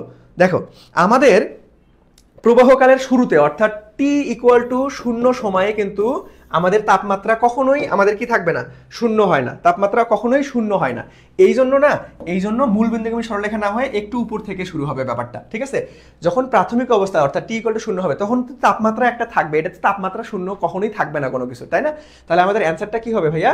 একটু উপর থেকে। বাট একটু উপর থেকে দেখেন আমাদের অর্থাৎ y equal to m x plus c, এইটার গ্রাফের সঙ্গে তুলনা করতে পারি আমরা, কিন্তু এখন এখানে দুইটা আছে, তাহলে কোনটা অ্যান্সার হবে দেখেন? আমরা কিন্তু টি স্কোয়ার কিন্তু না ভাই, দেখেন সম্পর্কটা ভালো মতো খেয়াল করেন, সূত্র থেকে সম্পর্ক কি পাইছি? থিটা সমানুপাতিক টি। তাহলে আমার এই যে থিটা সমানুপাতিক টি স্কয়ার, এটা কিন্তু হবে না। তোমরা অনেকেই তাড়াহুড়া করতে গিয়ে ভুল করো, কিন্তু দেখো ফিজিক্স কিন্তু একদম মাইন্ড গেম খেলতে হবে তোমাকে পরীক্ষার হলে, ওকে? তার মানে আমাদের অ্যান্সার কি হবে ভাইয়া? গ নাম্বারটা। অ্যান্সার কি হবে? গ নাম্বারটা। অ্যান্সার কি হবে? গ নাম্বারটা। সবার ক্লিয়ার? সবার ক্লিয়ার কিনা বলো দেখি ভাইয়া, সবার ক্লিয়ার কিনা? সবার ক্লিয়ার মান শ্যাম্পু হয়ে গেছে কিনা বলো? সি অ্যান্সার দিলে কি ভুল হবে ভাইয়া? সি অ্যান্সার কোনটা? সি তো অ্যান্সার হবে রে, সি তো অ্যান্সার হবে, বুঝতে পারছেন? সি তো অ্যান্সার হবে। কোনটা বলছেন এটা বলো তো দেখি, কে জানে এটা? সাদিয়া, এই তো সবাই পারছো যে ভাইয়া সি সি সি, হ্যাঁ সি অ্যান্সার হবে। সি দিলে ভুল হবে কেন? সি তো রাইট অ্যান্সার, ওকে? তো চলো আমরা সময় নষ্ট করবো না, আমরা নেক্সটে চলে যাবো। দেখো নেক্সট দেখেন, এই যে এই টাইপের একদম সিম্পল প্রশ্ন কিন্তু বারবার বোর্ডে আসে, কিন্তু এটা কি ভাই? বারবার বোর্ডে আসে। কি ভাই? বারবার বোর্ডে আসে। সো দেখেন এখানে কি বলছে যে ভাইয়া 400 ওয়াট এবং 200 ভোল্ট চিহ্নিত বাল্বের রোধ কত? একদম খুবই সিম্পল প্রশ্ন, একদম বেসিক সূত্র থেকে প্রশ্ন আসছে, বেসিক সূত্র থেকে প্রশ্ন আসছে। সবাই একটু উত্তর করেন দেখি ভাইয়া, একদম বেসিক সূত্র থেকে। দেখো আমরা ক্ষমতার কি সূত্র জানি? দেখেন ক্ষমতার পি ইকুয়াল টু আমরা কি জানি? আর এস পি, আমাদের হচ্ছে ভি স্কোয়ার ডিভাইডেড বাই আর। কেন আমরা এই সূত্র নিলাম? দেখো আমাদের প্রশ্ন অনুযায়ী কিন্তু সবসময় কি নিতে হয়? সূত্র অ্যাপ্লাই করতে হয়। কারণ দেখো ক্ষমতার আরো অনেক সূত্র আছে, যেমন ক্ষমতা আমরা পি ইকুয়াল টু ভিআই লিখতে পারবো, ঠিক আছে? যদি তড়িৎ প্রবাহর সাথে আমাদের ভোল্টেজ দেওয়া থাকে তাহলে আমরা কি করতে পারবো? পি ভিআই দিয়ে সমাধান করতে পারবো। এখন কথা হচ্ছে তুমি কখন কোন সূত্র ইউজ করবে এটা সবসময় প্রশ্ন বলে দিবে। তাহলে প্রশ্নের মধ্যে আমার কি কি দেওয়া আছে ভাই? এত ওয়াট, তার মানে এটা কি ভাই? ক্ষমতার মান, ওকে? আবার এত ভোল্ট, তার মানে এটা হচ্ছে ভোল্টেজের মান, তার মানে আমার পি আছে, ভি আছে, আমার বের করতে বলছে কারে? রোধ, অর্থাৎ আমাদের আর কে। তার মানে এমন সূত্র আপনাকে নিতে হবে। তাহলে দেখেন এইখানে কি কোথাও আর আছে? এখানে তো আর নাই ভাই, তাহলে এই ক্ষমতার এই সূত্র নেওয়া যাবে না। আর এর সূত্র কোনটা? এই যে এটা, যে ভাইয়া P equal to V square divided by R. তাহলে এখন আপনি আর ইকুয়াল টু কি লিখতে পারবেন? যে ভাইয়া V square divided by P. তাহলে দেখেন ভি এর মান কত? 200। তাহলে হাতে ক্যালকুলেশনের সুবিধার্থে, এখন তো ক্যালকুলেটর আছে, বাট বিশ্ববিদ্যালয়ে যখন পরীক্ষা দিবেন তখন আবার ক্যালকুলেটর থাকবে না, সো এগুলো হাতে ক্যালকুলেশনও করা যায়। সো কোনো কিছু বর্গ থাকলে হাতে ক্যালকুলেশনের জন্য তুমি ডাবল করে লিখবা। আর এখানে কত আছে ভাইয়া? পি এর মান 400। তাহলে এই যে 2 শূন্য কেটে দাও, 2 দুগুণ 4, এই যে 2 আর 2 কাটা, তার মানে শুধুমাত্র ডাবল শূন্য থাকতেছে, তার মানে 100। তার মানে 100 ওহম, এটাই হচ্ছে আমাদের রাইট অ্যান্সার। সো কোথায়? আমাদের খ নাম্বারটা। সবাই পারছো? সবাই পারছো? এই তো সবাই পারছো, সবাই, হ্যাঁ হ্যাঁ সবাই পারছো, ওকে? বুঝা গেছে ভাই? বুঝা গেছে? তার মানে আমাদের সব থেকে ফিজিক্সে ঝামেলা হয় কোথায় জানো ভাই? সব সূত্র মুখস্থ আছে, কিন্তু ব্যাপারটা হচ্ছে কখন কোন সূত্র ইউজ করবো। ভাই তোমার প্রশ্নই বলে দিবে তুমি কখন কারে নিয়ে কাজ করবা। দেখো এইখানে আমাদের এই সূত্রটা কেন হলো না? এটাও তো ক্ষমতার সূত্র ভাই, এখানে তো আর নাই, এই জন্য আমরা এই সূত্র ইউজ করলাম না। বুঝা গেছে? সবাই বুঝতে পারছো ভাইয়া? সবাই বুঝতে পারছো? আরে জোস, এই তো সবাই অ্যান্সার পারছো, ঠিক আছে? সবাই পারছো। তাহলে চলো নেক্সটে যাবো আমরা। দেখো নেক্সটে কি বলছে? নেক্সটে ওই টাইপের সেম টাইপের প্রশ্ন, দেখি তোমরা সবার আগে কি অ্যান্সার করতে পারো। দেখো এখানে কি বলছে যে ভাই একটি 220 ভোল্ট ও 44 ওয়াট, তার মানে এটা ভোল্টেজের মান ভির মান, এটা হচ্ছে আমাদের কার মান? পি এর মান, ওয়াট। এত বাল্বের মধ্য দিয়ে কি পরিমাণ তড়িৎ প্রবাহিত হয়? মানে তোমাকে আই এর মান বের করতে বলছে। তাহলে দেখো এইটা কিন্তু আমি একটু আগে ফাঁস করে দিছি, এটার সূত্রটা আমি অলরেডি তোমাকে বলে দিছি। তাহলে দেখো আমার কি কি দরকার? যে আই দরকার, আই আছে, পি আছে, ভি আছে। তাহলে আমরা সূত্র কি জানি ভাই? P equal to V I. এখন কিন্তু আমরা ভি স্কোয়ার ডিভাইড বাই আর নিব না। এখন দেখো তাহলে আমাদের আই ইকুয়াল টু কি হবে ভাইয়া? P divided by V. তাহলে পির মান কত ভাইয়া? পির মান হচ্ছে 44 ডিভাইডেড বাই ভির মান কত ভাইয়া? ভির মান হচ্ছে 220। তাহলে 22 দুগুণ আমাদের কত? 44 এগুলো হাতে ক্যালকুলেশনই করা যায়। তাহলে দেখো 0.2 এম্পিয়ার, তাহলে 0.2 এম্পিয়ার কোথায় পাবা? ক নাম্বারটা রাইট অ্যান্সার। ওকে, আমাদের কি হবে? ক নাম্বারটা রাইট অ্যান্সার। ওকে, আচ্ছা কি বলছো এর আগের কোশ্চেনটা 5 নাম্বারটা বুঝো নাই নাকি? কি কোনটা ভাইয়া? ওকে, এই ভালো মতো মনোযোগ দিবেন। দেখেন আমরা তো এখন কিন্তু ভাই একদম ফাইনাল ক্লাসগুলো নিচ্ছি, ঠিক আছে? ফাইনাল ক্লাসগুলো নিচ্ছি, সো একটু মনোযোগী হবা, একটু মনোযোগী। আমি দেখো, আমি মনে হয় আমার মতো করে ভাঙ্গায় ভাঙ্গায় মনে হয় অনলাইনে খুব কম মানুষ পড়ায়।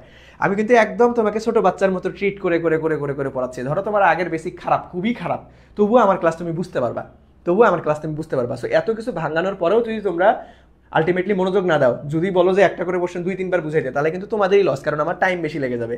এখন কিন্তু কোনোভাবেই টাইম নষ্ট করা যাবে না, কারণ আমি শেষ করার পরে তোমাকে তো সাজেশন শিট দিব, সিকিউটা দিব, ওটা তো প্র্যাকটিস করতে হবে ভাই, তাই না? তোমাকে নিজে নিজে প্র্যাকটিস করতে হবে। কোনো সমস্যা নাই, না বুঝলে অবশ্যই কমেন্ট করবা, বাট একটু ভাইয়া রিকোয়েস্ট করতেছি অবশ্যই অবশ্যই মনোযোগী হবা। আমি এমনভাবেই বুঝাই, তুমি যদি মনোযোগ দিয়ে লক্ষ্মী বাচ্চার মতো বসে থাকো, তাহলে আলটিমেটলি কখনোই তোমাকে প্রশ্ন করতে হবে না, কারণ আমি একদম প্রত্যেকটা জিনিস ধরে ধরে ভেঙে ভেঙে ছোট বাচ্চার মতো ট্রিট করে করে পড়াই তোমাদের। ওকে, সো দেখেন 5 নাম্বারটা কি ছিল? 5 নাম্বারটা কই ছিল রে? 5 নাম্বারটা তো সহজ আছে। দেখেন সমানুপাতিক গ্রাফ কীরকম, ব্যস্তানুপাতিকের গ্রাফ কীরকম, বর্গের সমানুপাতিক গ্রাফ কীরকম, এই জিনিসটা তোমাকে একটু কষ্ট করে মনে রাখতে হবে। এখন এটার আমি ব্যাখ্যা করতে পারবো যে কেন গেল, এইটা সময় না, এই সময়ে এসে এই ব্যাখ্যা করলে আলটিমেটলি তোমার কোনো কাজে আসবে না ভাই।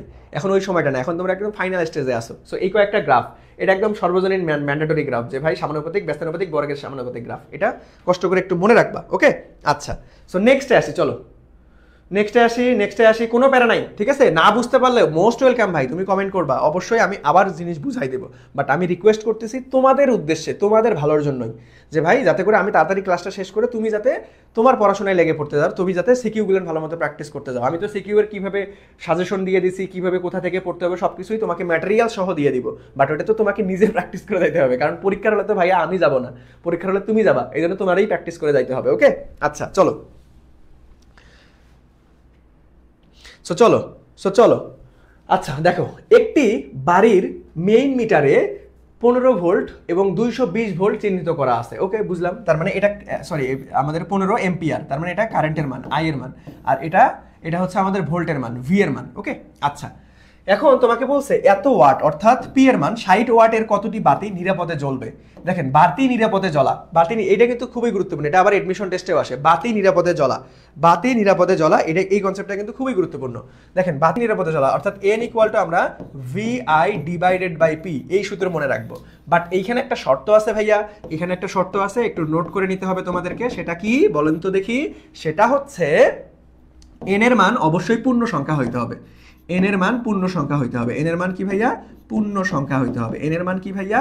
পূর্ণ সংখ্যা হইতে হবে। যেমন আমি যদি বলি যে ভাই এন এর মান ধরো আমাদের 36.9 চলে আসছে, তাহলে তুমি এখন কি 37 দাগাবা? বলো তো দেখি, ইয়েস অর নো, কমেন্ট সেকশনে আমাকে উত্তর জানাও, দেখি তোমাদের এই বেসিকটা ক্লিয়ার আছে কিনা। ধরো আমার উত্তর চলে আসছে 36.9, আমার অপশনে 36.9, আলটিমেটলি এখন কি আমি একদম 37-এর কাছাকাছি, তাহলে 37 দাগাবো?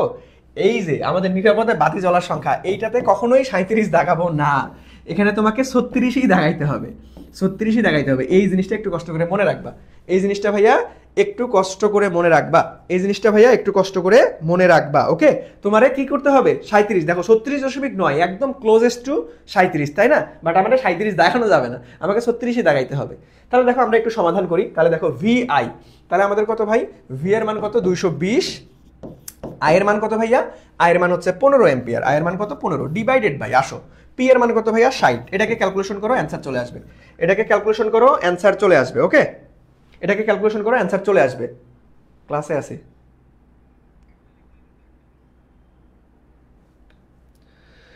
সো বলো সবাই একটু উত্তর দাও, জাস্ট ক্যালকুলেশন করে উত্তর দাও দেখি।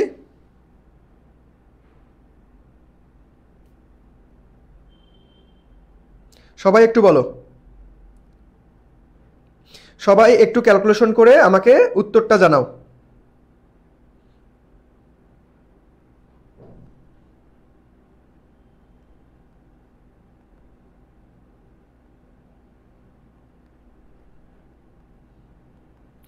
সবাই একটু ক্যালকুলেশন করে উত্তরটা জানাও, কত হবে? এই তো সবাই অলরেডি উত্তর করে ফেলতেছো, সাবাস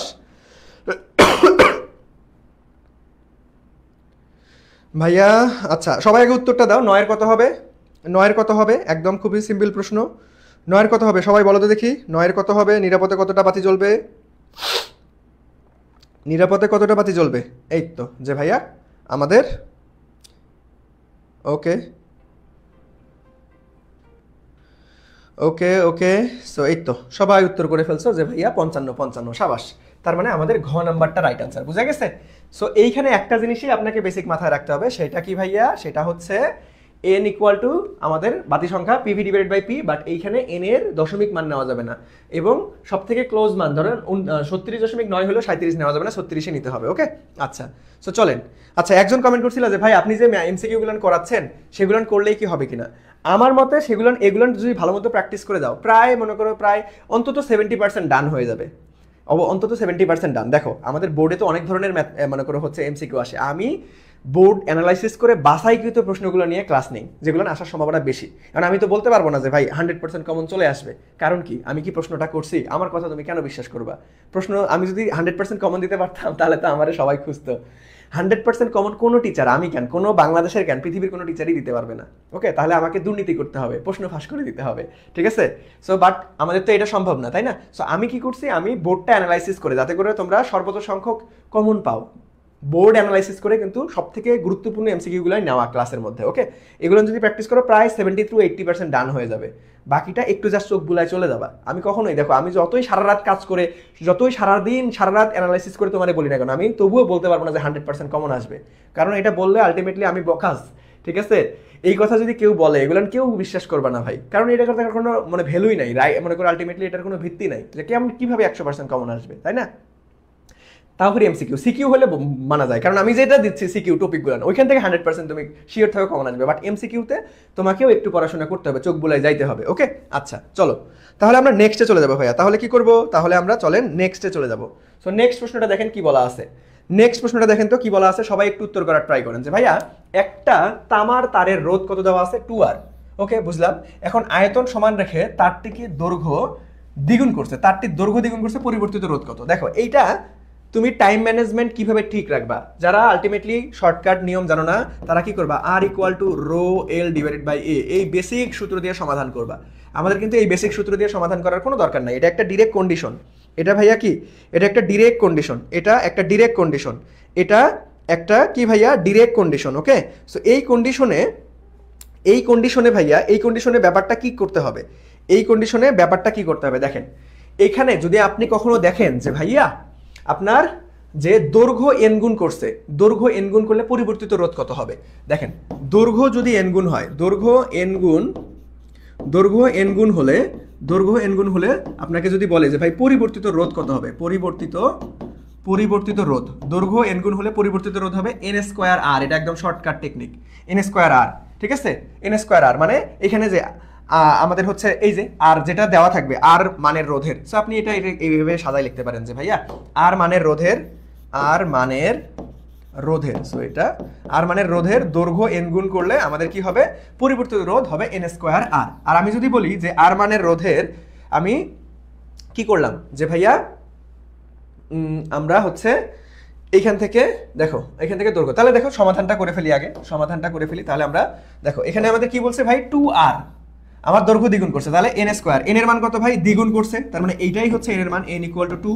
তাহলে দেখেন এখানে 2 স্কোয়ার আর আর এর মান কত আমাদের 2R, তাই না? তাহলে আমাদের কত হবে, 2 দুগুণ 4, আর এখানে তো আগে থেকেই 2 আছে, তাহলে 2 দুগুণ 4, 4 অক্ষে 4, 4 দুগুণ 8, তাহলে 4R না 8R, দেখেন আপনার 4Rও থাকবে 8Rও থাকবে। সো আমাদের কিন্তু ঘ নাম্বারটা রাইট আনসার, 8R, ডি নাম্বারটা রাইট আনসার। এই যে আমি জানি তোমরা অনেকেই ঝামেলা করবা, 4R দাগাই দিবা, এই যে অনেকেই আসো যেমন তৌহিদ সি নাম্বার দাগাই দিছো। হ্যাঁ, শুভঙ্করের ফাঁকির মধ্যে পা দেওয়া যাবে না, শুভঙ্করের ফাঁকির মধ্যে ভাইয়া পা দেওয়া যাবে না, শুভঙ্করের ফাঁকির মধ্যে কি করা যাবে না, পা দেওয়া যাবে না, শুভঙ্করের ফাঁকির মধ্যে পা দেওয়া যাবে না, বুঝতে পারছেন? সো এই জিনিসগুলোর একটু খেয়াল রাখতে হবে, এই জিনিসগুলোর ভাইয়া একটু খেয়াল রাখতে হবে। সো চলেন নেক্সটে যাই। নেক্সট দেখেন তো কি বলছে, যে ভাইয়া কোনো পরিবাহীর দৈর্ঘ্য দ্বিগুণ এবং ব্যাসার্ধ অর্ধেক, দৈর্ঘ্য দ্বিগুণ ব্যাসার্ধ অর্ধেক করলে চূড়ান্ত রোধ কত হবে? এইখানে কোনো শর্টকাট কি অ্যাপ্লাই হবে? এখানে কি কোনো শর্টকাট অ্যাপ্লাই হবে বলেন দেখি? এখানে কিন্তু কোনো শর্টকাট অ্যাপ্লাই হবে না, এখানে কিন্তু ভাইয়া কোনো শর্টকাট অ্যাপ্লাই হবে না। কারণ কি দেখেন, আপনাকে যদি বলতো আমাদের হচ্ছে দৈর্ঘ্য দ্বিগুণ এবং ব্যাসার্ধ দ্বিগুণ করে ফেলছে, যদি n এর মান সমান থাকতো, n এর মান যদি সমান হইতো তাহলে একটা শর্টকাট হইতো। দেখো আমি তোমাদেরকে একটা দেখো নোট করে দিই তোমাদেরকে। যদি কখনো এমনটা দেখো, যদি কখনো ভাইয়া এমনটা দেখো যে ভাই আমাদের কি করছে, দৈর্ঘ্য দ্বিগুণ করছে, আমাদের কি করছে, আমাদের ব্যাস বা ব্যাসার্ধ দ্বিগুণ করে ফেলছে, ব্যাস বা ব্যাসার্ধ দ্বিগুণ, তাহলে দেখো তখন আমাদের কি হবে যে ভাইয়া আমাদের দৈর্ঘ্য দ্বিগুণ ব্যাস বা ব্যাসার্ধ দ্বিগুণ, তখন আমাদের হচ্ছে n এর মান যদি সমান থাকে, n সমান থাকলে, n সমান হলে আমরা পরিবর্তিত রোধ r/n দ্বারা করতে পারবো। বাট n যদি সমান না থাকে তখন আমরা n সমান না থাকলে বেসিক সূত্র দিয়েই করতে হবে আমাদের। কি ভাইয়া, বেসিক সূত্র দিয়ে করতে হবে, বেসিক সূত্র দিয়ে আমাদের ম্যাথটা সমাধান করতে হবে। দেখো এখানে n এর মান একবার আছে দ্বিগুণ, একবার আছে অর্ধেক, তাহলে আমাদের শর্টকাট কোনো পড়ার কোনো চান্সই নাই। তাহলে আমরা কি করব, আমরা বেসিক সূত্র r ইকুয়াল টু কি ভাইয়া, rho L divided by A. তাহলে আমাদের এত বড় সূত্র লাগবে কি, কখনোই না। আমি বারবার করে বলছি ভাই, টাইম ম্যানেজমেন্ট কিন্তু খুবই গুরুত্বপূর্ণ একটা বিষয়। ওকে, সো এখন ব্যাপারটা হচ্ছে আমার কি রোধ বের করতে বলছে, তাহলে r লাগবে, দৈর্ঘ্য তার মানে l লাগবে, আপনার ব্যাসার্ধ অর্ধেক, ভাই এ কে আমরা কি পাই আর স্কোয়ার বলতে পারবো না, পাই আর স্কোয়ার। তাহলে এটাকে একদম যদি সম্পর্ক আকারে লিখি, তার মানে L divided by R square, এই সম্পর্কে ফেলাই দিব। তাহলে দেখেন আমরা পরিবর্তিত যদি রোধ বের করতে চাই, তাহলে আর ইকুয়াল টু কত হবে, দৈর্ঘ্য দ্বিগুণ, তার মানে এল এর জায়গায় 2 বসাই দাও, আর এখানে ব্যাসার্ধ অর্ধেক করছে, তাহলে অর্ধেকের বর্গ করলে আমরা 1 ডিভাইডেড বাই 4, তাহলে এটাকে 4 ডিভাইডেড বাই 1, তাহলে উল্টায় যাবে, তাহলে 4 × 4 = 4 × 8, তাহলে কত হবে 8 গুণ, তার মানে গ নাম্বারটা রাইট আনসার। বুঝতে পারছো, বুঝতে পারছো ভাই? সবাই একটু বলো দেখি ক্লিয়ার কিনা, সবাই একটু বলো দেখি ক্লিয়ার কিনা। 8 গুণ। এখন তোমরা এই প্রশ্নটাই দেখবা টেস্ট পেপার বা মেডিজিতে তোমার অনেক বড় করে সমাধান করেছে, যে এই বেসিক সূত্র, এই পুরো সূত্রটা নিয়ে করছে, r1 ধরে একবার করছে, r2 একবার ধরে করছে, r2টাকে উপরে রাখছে, ভাগ করছে, এটা করছে, ওটা করছে, এগুলো দরকারই নাই ভাই। তুমি কি করবা, কার কার সাথে, এই যে কোনটা কার কত গুণ, এই টাইপের প্রশ্নে তুমি যার সাথে সম্পর্ক আছে তার সাথে এই যে সূত্র থেকে সম্পর্ক বের করে নিবা, তারপরে জাস্ট মান বসাই দিবা আমার মতো করে। সবাই কি ক্লিয়ার? তোমরা বেশ কয়েকজন ভুল করছো রে। 4 গুণ কেমনে ভাই, 4 গুণ কেমনে, ভুল করা যাবে না। দেখো টেস্ট পেপারে অনেক বড় করে সমাধান করে দেওয়া আছে, ওইটার দরকার নাই, ওই নিয়ম বাদ দাও। তুমি জাস্ট সূত্র থেকে কি করবা, সূত্র থেকে তুমি হচ্ছে সম্পর্ক বের করে নিবা, তারপরে জাস্ট মান বসাই দিবা ধাপ করে, তাহলে উত্তর চলে আসবে। সবার ক্লিয়ার ভাইয়া? সবার ক্লিয়ার বলেন তো দেখি, সবার ক্লিয়ার কিনা? সবার ক্লিয়ার একটু বলো, সবাই একটু বলো যে ক্লিয়ার কিনা, সবাই একটু বলো দেখি ক্লিয়ার কিনা। ওকে, সাবাস, ক্লিয়ার। চলো নেক্সটে যাবো আমরা। দেখো রোধ কোন বিষয়ের উপর নির্ভর করে না, থিওরি টাইপ একটা প্রশ্ন। রোধ এবং আপেক্ষিক রোধ দুইটার 2 রকম অ্যান্সার হবে। তো সবাই একটু চেষ্টা করে দেখি এটা পারা যায় কিনা, যে ভাইয়া রোধ কোন বিষয়ের উপর নির্ভর করে, রোধ কোন বিষয়ের উপর নির্ভর করে, রোধ কোন বিষয়ের উপর নির্ভর করে। সবাই চেষ্টা করে দেখি।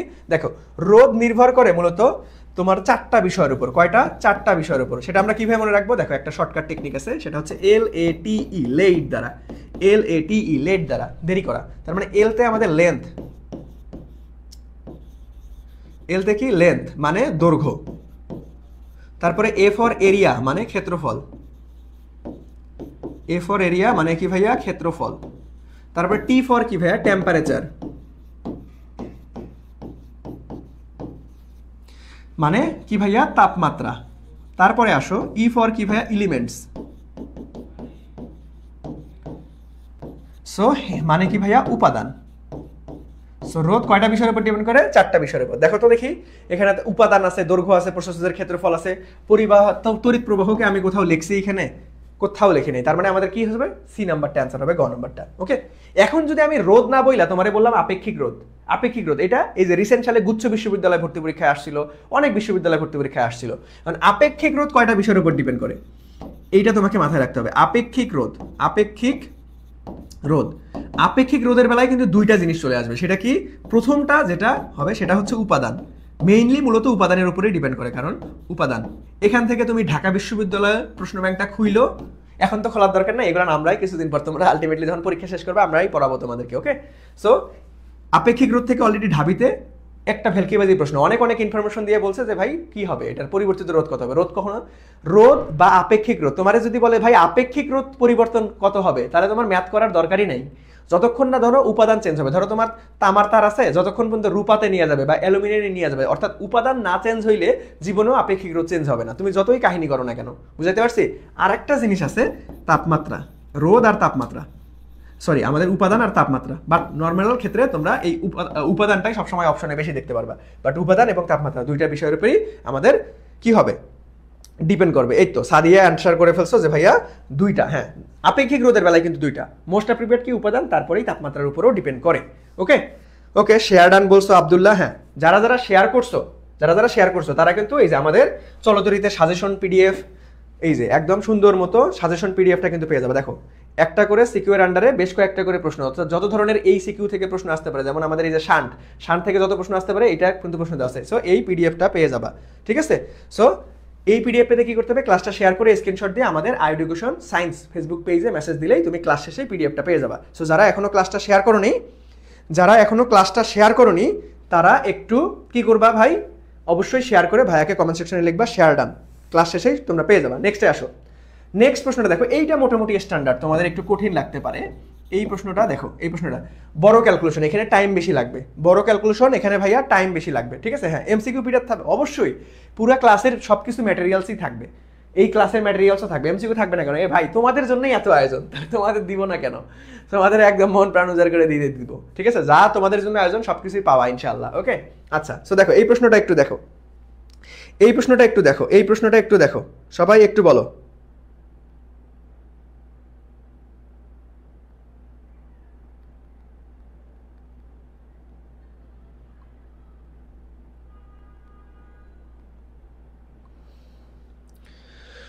সবাই একটু দেখো দেখি ভাইয়া, এই প্রশ্নটা একটু উত্তর করার ট্রাই করো। দেখো কি বলছে যে ভাইয়া একটি বৈদ্যুতিক বাতির দুই প্রান্তের বিভব পার্থক্য হচ্ছে 2% হ্রাস করছে। কি করছে? 2% হ্রাস করছে। এই হ্রাস করা মানে কি? বিয়োগ করতে হবে। বৃদ্ধি মানে কি? যোগ করতে হবে। গুণ মানে কি? এগুলো একটু ভালো মতো খেয়াল রাখবা, তোমরা অনেকে খেয়াল করো না। যদি বলে হ্রাস তাহলে আদি অবস্থা থেকে বিয়োগ করতে হবে, যদি বলে বৃদ্ধি তাহলে আদি অবস্থা থেকে যোগ করতে হবে, যদি বলে গুণ তাহলে আদির সাথে তোমাকেও গুণ করে দিতে হবে। সো এই বিষয়গুলো খেয়াল রাখবা যে কোথায় কি লেখা আছে, ঠিক আছে, কোথায় কি লেখা আছে। ওকে, কোথায় কি লেখা আছে। যারা এখনো পিডিএফ পাও নাই ভাই, এডুকেশন সায়েন্স পেজে মেসেজ করবা। আর যদি এমন হয় যে ভাই এডুকেশন সায়েন্স খুঁজেই পাচ্ছি না, এরকমটা হওয়ার কোনো চান্স নাই। যদি এমন হয় তাহলে একটা কাজ করিও, জাস্ট ফেসবুকে MDMONIRUEEMAN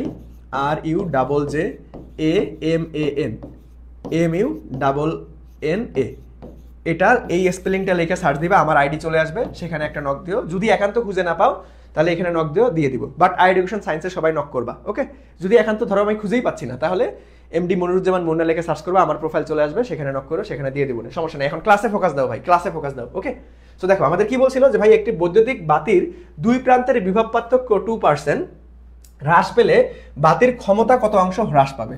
বাতির ক্ষমতা, দেখেন এই প্রশ্নটা একটু ক্যালকুলেশন করতে হবে, অর্থাৎ একটু বড় টাইপের।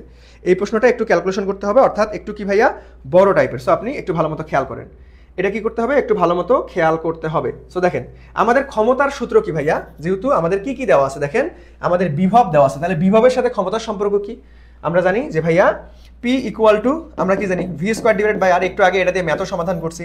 তাহলে আমাদের দেখেন V স্কোয়ার ডিভাইডেড বাই আর, অথবা আমরা কি করতে পারি যে ভাইয়া এখান থেকে তাহলে আমরা সম্পর্ক ওই যে মানগুলান বসাই নেই। দেখো চলো, আমাদের ধরো আদি অবস্থায় ক্ষমতা কত ছিল, আদি অবস্থায় যেটা ক্ষমতা ছিল, বিভব যদি 2%, তাহলে V1 যদি হয় আমাদের V, তাহলে V2 কত হবে, V2 কত হবে, অর্থাৎ এখানে কত হয়েছে, হ্রাস পাইছে না ভাই? কতটুকু হ্রাস পাইছে? 2% হ্রাস পাইছে। কতটুকু হ্রাস পাইছে? 2%। তাহলে আমাদের V2 কত হবে? V মাইনাস V এর 2%, আদি থেকে বাদ দিতে হবে। এই যে আগেই বলে দিছি যে হ্রাসকালে কি আদি থেকে মাইনাস করতে হবে, তাহলে V এর 2%। ওকে আচ্ছা, তাহলে দেখো এখন যদি আমি একটু সাজাই লিখি, তাহলে V মাইনাস এটাকে V ডিভাইডেড বাই আমাদের আমাদের কত হবে, এটা 2 ডিভাইডেড বাই 100। তাহলে দেখো এটাকে ভাঙাও, এই পার্সেন্টেজকে ভাঙালে কি হয় ভাই, 2 ডিভাইডেড বাই 100। তাহলে একবারেই যদি আমি একদম ফলাফলটাই লিখি যে ভাইয়া এখানে কত আসবে, তাহলে 1 মাইনাস এটা ভাগ করে যত আসবে সেটা বসাই দাও, তার সাথে V যুক্ত করে দাও, তাহলে আমাদের কত হবে, 0.98 V। তাহলে V1 V2 পেয়ে গেলাম। ওকে, এখন 2% হ্রাসে আমাকে ক্ষমতা বের করতে হবে, অর্থাৎ ফাইনাল ক্ষমতা। কি ভাইয়া? ফাইনাল ক্ষমতা। তার মানে আমরা কি জানি যে ভাইয়া P equal to V square divided by R, তাই না? P equal to V square divide by R. তাহলে V এর মান কত পাইছি, যে V2 এর মান বসাবো, কারণ পরিবর্তনটা বের করতেছি। 0.98 V স্কোয়ার ডিভাইডেড বাই আমাদের কত ভাইয়া, আমাদের আর, তাই না? আমাদের আর, তাহলে আমাদের কত হবে, আর। তাহলে এটাকে বর্গ করো, বর্গ করলে দেখবা 0. কত আসবে, 96 চলে আসবে। সো 0.96। এখন দেখো তো 0.96 কোথাও আছে? কোথাও নাই। এখন তোমাকে এই যে এইখানে একটা জিনিস দেখো, শতকরা কত অংশ সেটা তোমাকে বের করতে হবে। শতকরা কেমনে বের করে ভাই? শতকরা বের করার টেকনিক হচ্ছে যে আদি অবস্থা থেকে শেষ অবস্থা মাইনাস, দেখো আদি মাইনাস শেষ ডিভাইডেড বাই আদি ইন্টু 100%। এটা হচ্ছে পার্সেন্টেজ বের করার নিয়ম। যে কোনো কিছুর পার্সেন্টেজ তুমি এইভাবে বের করতে পারবা। ওকে, তাহলে আদিতে কত ছিল ভাইয়া? আদিতে এই যে আমাদের তো প্রাথমিক অবস্থায় ভি ছিল। প্রাথমিক অবস্থায় দেখো, যেহেতু ক্ষমতার বের করতে বলছে তাহলে আমরা ক্ষমতাটাই দিই। তাহলে প্রাথমিক অবস্থায় P1 কি ছিল? P ছিল। আর এখন কি হয়ে গেছে? এটা তো কার মান বের করলাম? P2 এর মান। তাহলে আমাদের কি P মাইনাস আমাদের 0.96 P divided by P into 100%। এখন এটাকে ক্যালকুলেশন করলো, অ্যান্সার চলে আসবে। সবাই একটু উত্তর দাও দেখি কত হবে ভাইয়া? সবাই একটু উত্তর দাও, দেখো কত হবে। সবাই একটু উত্তর দাও, দেখবা যে আলটিমেটলি কত পার্সেন্ট হয়ে যাবে। দেখি, এই তো এ নাম্বার বলছে, হ্যাঁ 4%। আমাদের ক নাম্বারটা রাইট অ্যান্সার। দেখো এখন এই আমার এমসিকিউ নিয়ে, এমসিকিউ কিভাবে টাইম ম্যানেজমেন্ট ঠিক রাখবা, এমসিকিউ কিভাবে বাজিমাত করবো, আমি একটা রেকর্ডেড ভিডিও দিছিলাম তোমাদেরকে। সেটা কারা কারা দেখছো? সেটা কারা কারা দেখছো বলো দেখি। সেখানে কিন্তু আমি অলওয়েজ বলছিলাম যে 3 স্টেপে পরীক্ষা দিবা। কয় স্টেপ? 3 স্টেপে। প্রথম স্টেপে হচ্ছে থিওরি টাইপ প্রশ্ন, যেটা মুখস্থ টাইপ, এক দেখাই পারবা। দ্বিতীয় স্টেপে হচ্ছে ছোট ছোট ক্যালকুলেশন। আর তৃতীয় স্টেপে হচ্ছে বড় বড় ক্যালকুলেশন। অর্থাৎ ধরো এই প্রশ্নটা আমি আগে থেকেই ধরো এটাই প্র্যাকটিস করছো, এইটাই আবার পরীক্ষায় আসছে, কিন্তু মান চেঞ্জ করা। ঠিক আছে, তুমি কি করবা? ধরো তুমি পারো, কিন্তু তবুও কি করবা ভাই, এটা প্রথম দেখায় দিবা না, কারণ এখানে টাইম বেশি লাগে। কারণ প্রথমে কি হয়, প্রথমে রিল্যাক্স মুডে থাকো। ধরো তোমার প্রথমেই ম্যাথ আসলে তুমি একদম খুব সুন্দর মতো রিল্যাক্সে মনে করো সমাধান করতেই আসো, কিন্তু দেখা যাবে যে টাইম বেশি খায় ফেলছো। সো বড় বড় ক্যালকুলেশন টাইপের ম্যাথ সবার পরে দিতে হয়, 3 নাম্বার স্টেপে, 3 নাম্বার রাউন্ডে তোমরা দিবা। বুঝাইতে পারছি? বুঝাইতে পারছি ভাইয়া? বুঝাইতে পারছি? সবাই বলো তো দেখি। ওকে, এই তো সবাই দেখছো, এই তো সবাই দেখছো মোটামুটি। যারা দেখো নাই তারা দেখে ফেলবা। আই এডুকেশন ফেসবুক পেজে একটু নিচের দিকে স্ক্রল ডাউন করতেই থাকবা, দেখবা যে এমসিকিউ এ ফিজিক্সে কিভাবে 25-এ 25 পাওয়া যায় তার নিনজা টেকনিক, এই টাইটেলে একটা ভিডিও আছে। ওকে, সবাই সেই ভিডিওটা দেখে ফেলবা। সেখানে আমি খুব সুন্দর মতো এক্সপ্লেইন করছি। এবং একটা এমসিকিউ প্রশ্নে কোন টাইপ থেকে কত ধরনের প্রশ্ন, যেমন গ্রাফ থেকে কয়টা আসতে পারে, আমাদের হচ্ছে থিওরি থেকে কয়টা আসতে পারে, ম্যাথমেটিক্যাল থেকে কয়টা আসতে পারে, তারপরে উদ্দীপক অর্থাৎ বহুপদী থেকে কয়টা আসতে পারে, অর্থাৎ একটা এমসিকিউ প্রশ্নের প্যাটার্ন কীরকম হয় সেটাও আলোচনা করাই দিছি।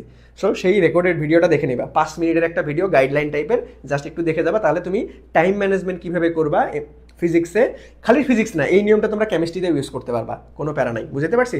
তার একটা প্রপার আইডিয়া পেয়ে যাবা। সো চলো নেক্সটে চলে যাবো আমরা। এই তো অনেকেই দেখছো, যারা দেখেন নাই তারা অবশ্যই আই এডুকেশন ফেসবুক পেজে নিচের দিকে স্ক্রল ডাউন করতেই থাকবেন, দেখবেন যে ফিজিক্সে 25-এ 25 পাওয়ার নিনজা টেকনিক, এই টাইটেল নামে একটা ভিডিও আছে, সবাই দেখে ফেলবা। ওকে, নেক্সটে আসো। এই যে ভাই বর্তনী দেখলে মাথা মুথা ঘুরে। সো বর্তনী আমরা সমাধান করব। চলো, এনে কি বলছে যে ভাইয়া চিত্রে প্রদর্শিত বর্তনীতে I1 এর মান কত। দেখো আমরা সবাই কি জানি, দেখেন আমরা আলটিমেটলি কি জানি, দেখো সার্কিটটা কি হয়, দেখো I1 I2, তার মানে আমাদের কিন্তু কি হয়েছে, এটা সমান্তরালে আছে। আর সমান্তরালে থাকলে কি হয়, কারেন্টটা ডিভাইডেড হয়, তার মানে আমাকে কারেন্ট ডিভাইডেড ল ফেলাইতে হবে।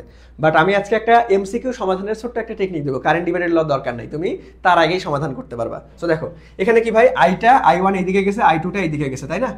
I1 এইদিকে গেছে, I2 এইদিকে গেছে, তাহলে আমরা এখানে I1টা বের করতে চাচ্ছি। তার মানে অবশ্যই তাহলে সমান্তরালে কি থাকে, কারেন্ট ডিভাইডেড হয়ে যায়, কারেন্ট ডিভাইডেড ল ফেলাইতে হবে। এখন কারেন্ট ডিভাইডেড ল, দেখেন কারেন্ট ডিভাইডেড ল, সিএল এর একটা আমাদের কি শর্টকাট ফর্মুলা আছে, সেটা কি, ধরেন আরপি, যার মধ্য দিয়ে কারেন্ট বের করতে হবে, যার মধ্য দিয়ে আমাদের হচ্ছে যার মধ্য দিয়ে কারেন্ট বের করতে পারবো, অর্থাৎ I dash equal to I RP divided by R. এইটা হচ্ছে আমাদের যারা সমান্তরালে থাকবে তাদের তুল্য রোধ। এইটা হচ্ছে একদম পুরা সার্কিটটা সমাধান করে যে আইটা পাবো, আর এইটা হচ্ছে যার মধ্য দিয়ে কারেন্ট বের করতে বলবে সেটা। তাহলে দেখেন আমি ম্যাথটা সমাধান করাই দিই, তাহলে আপনারা খুব সুন্দর মতো বুঝতে পারবেন। তো দেখেন আমরা এখানে কার মধ্য দিয়ে I1, তার মানে এই যে R1 মানে হচ্ছে এই 12 ওহমের মধ্য দিয়ে কত তড়িৎ প্রবাহিত হবে সেটা। তার মানে আগে আমাকে পুরো সার্কিটটা সমাধান করো ভাই, আগে এটা আর এটা। তাহলে দেখো দুইটা রোধ যখন পরস্পর সমান্তরাল পজিশনে থাকবে তখন আমরা নিয়ম কি জানি, 1 divided by RP equal to 1 divided by R1 plus 1 divided by R2, তাই না?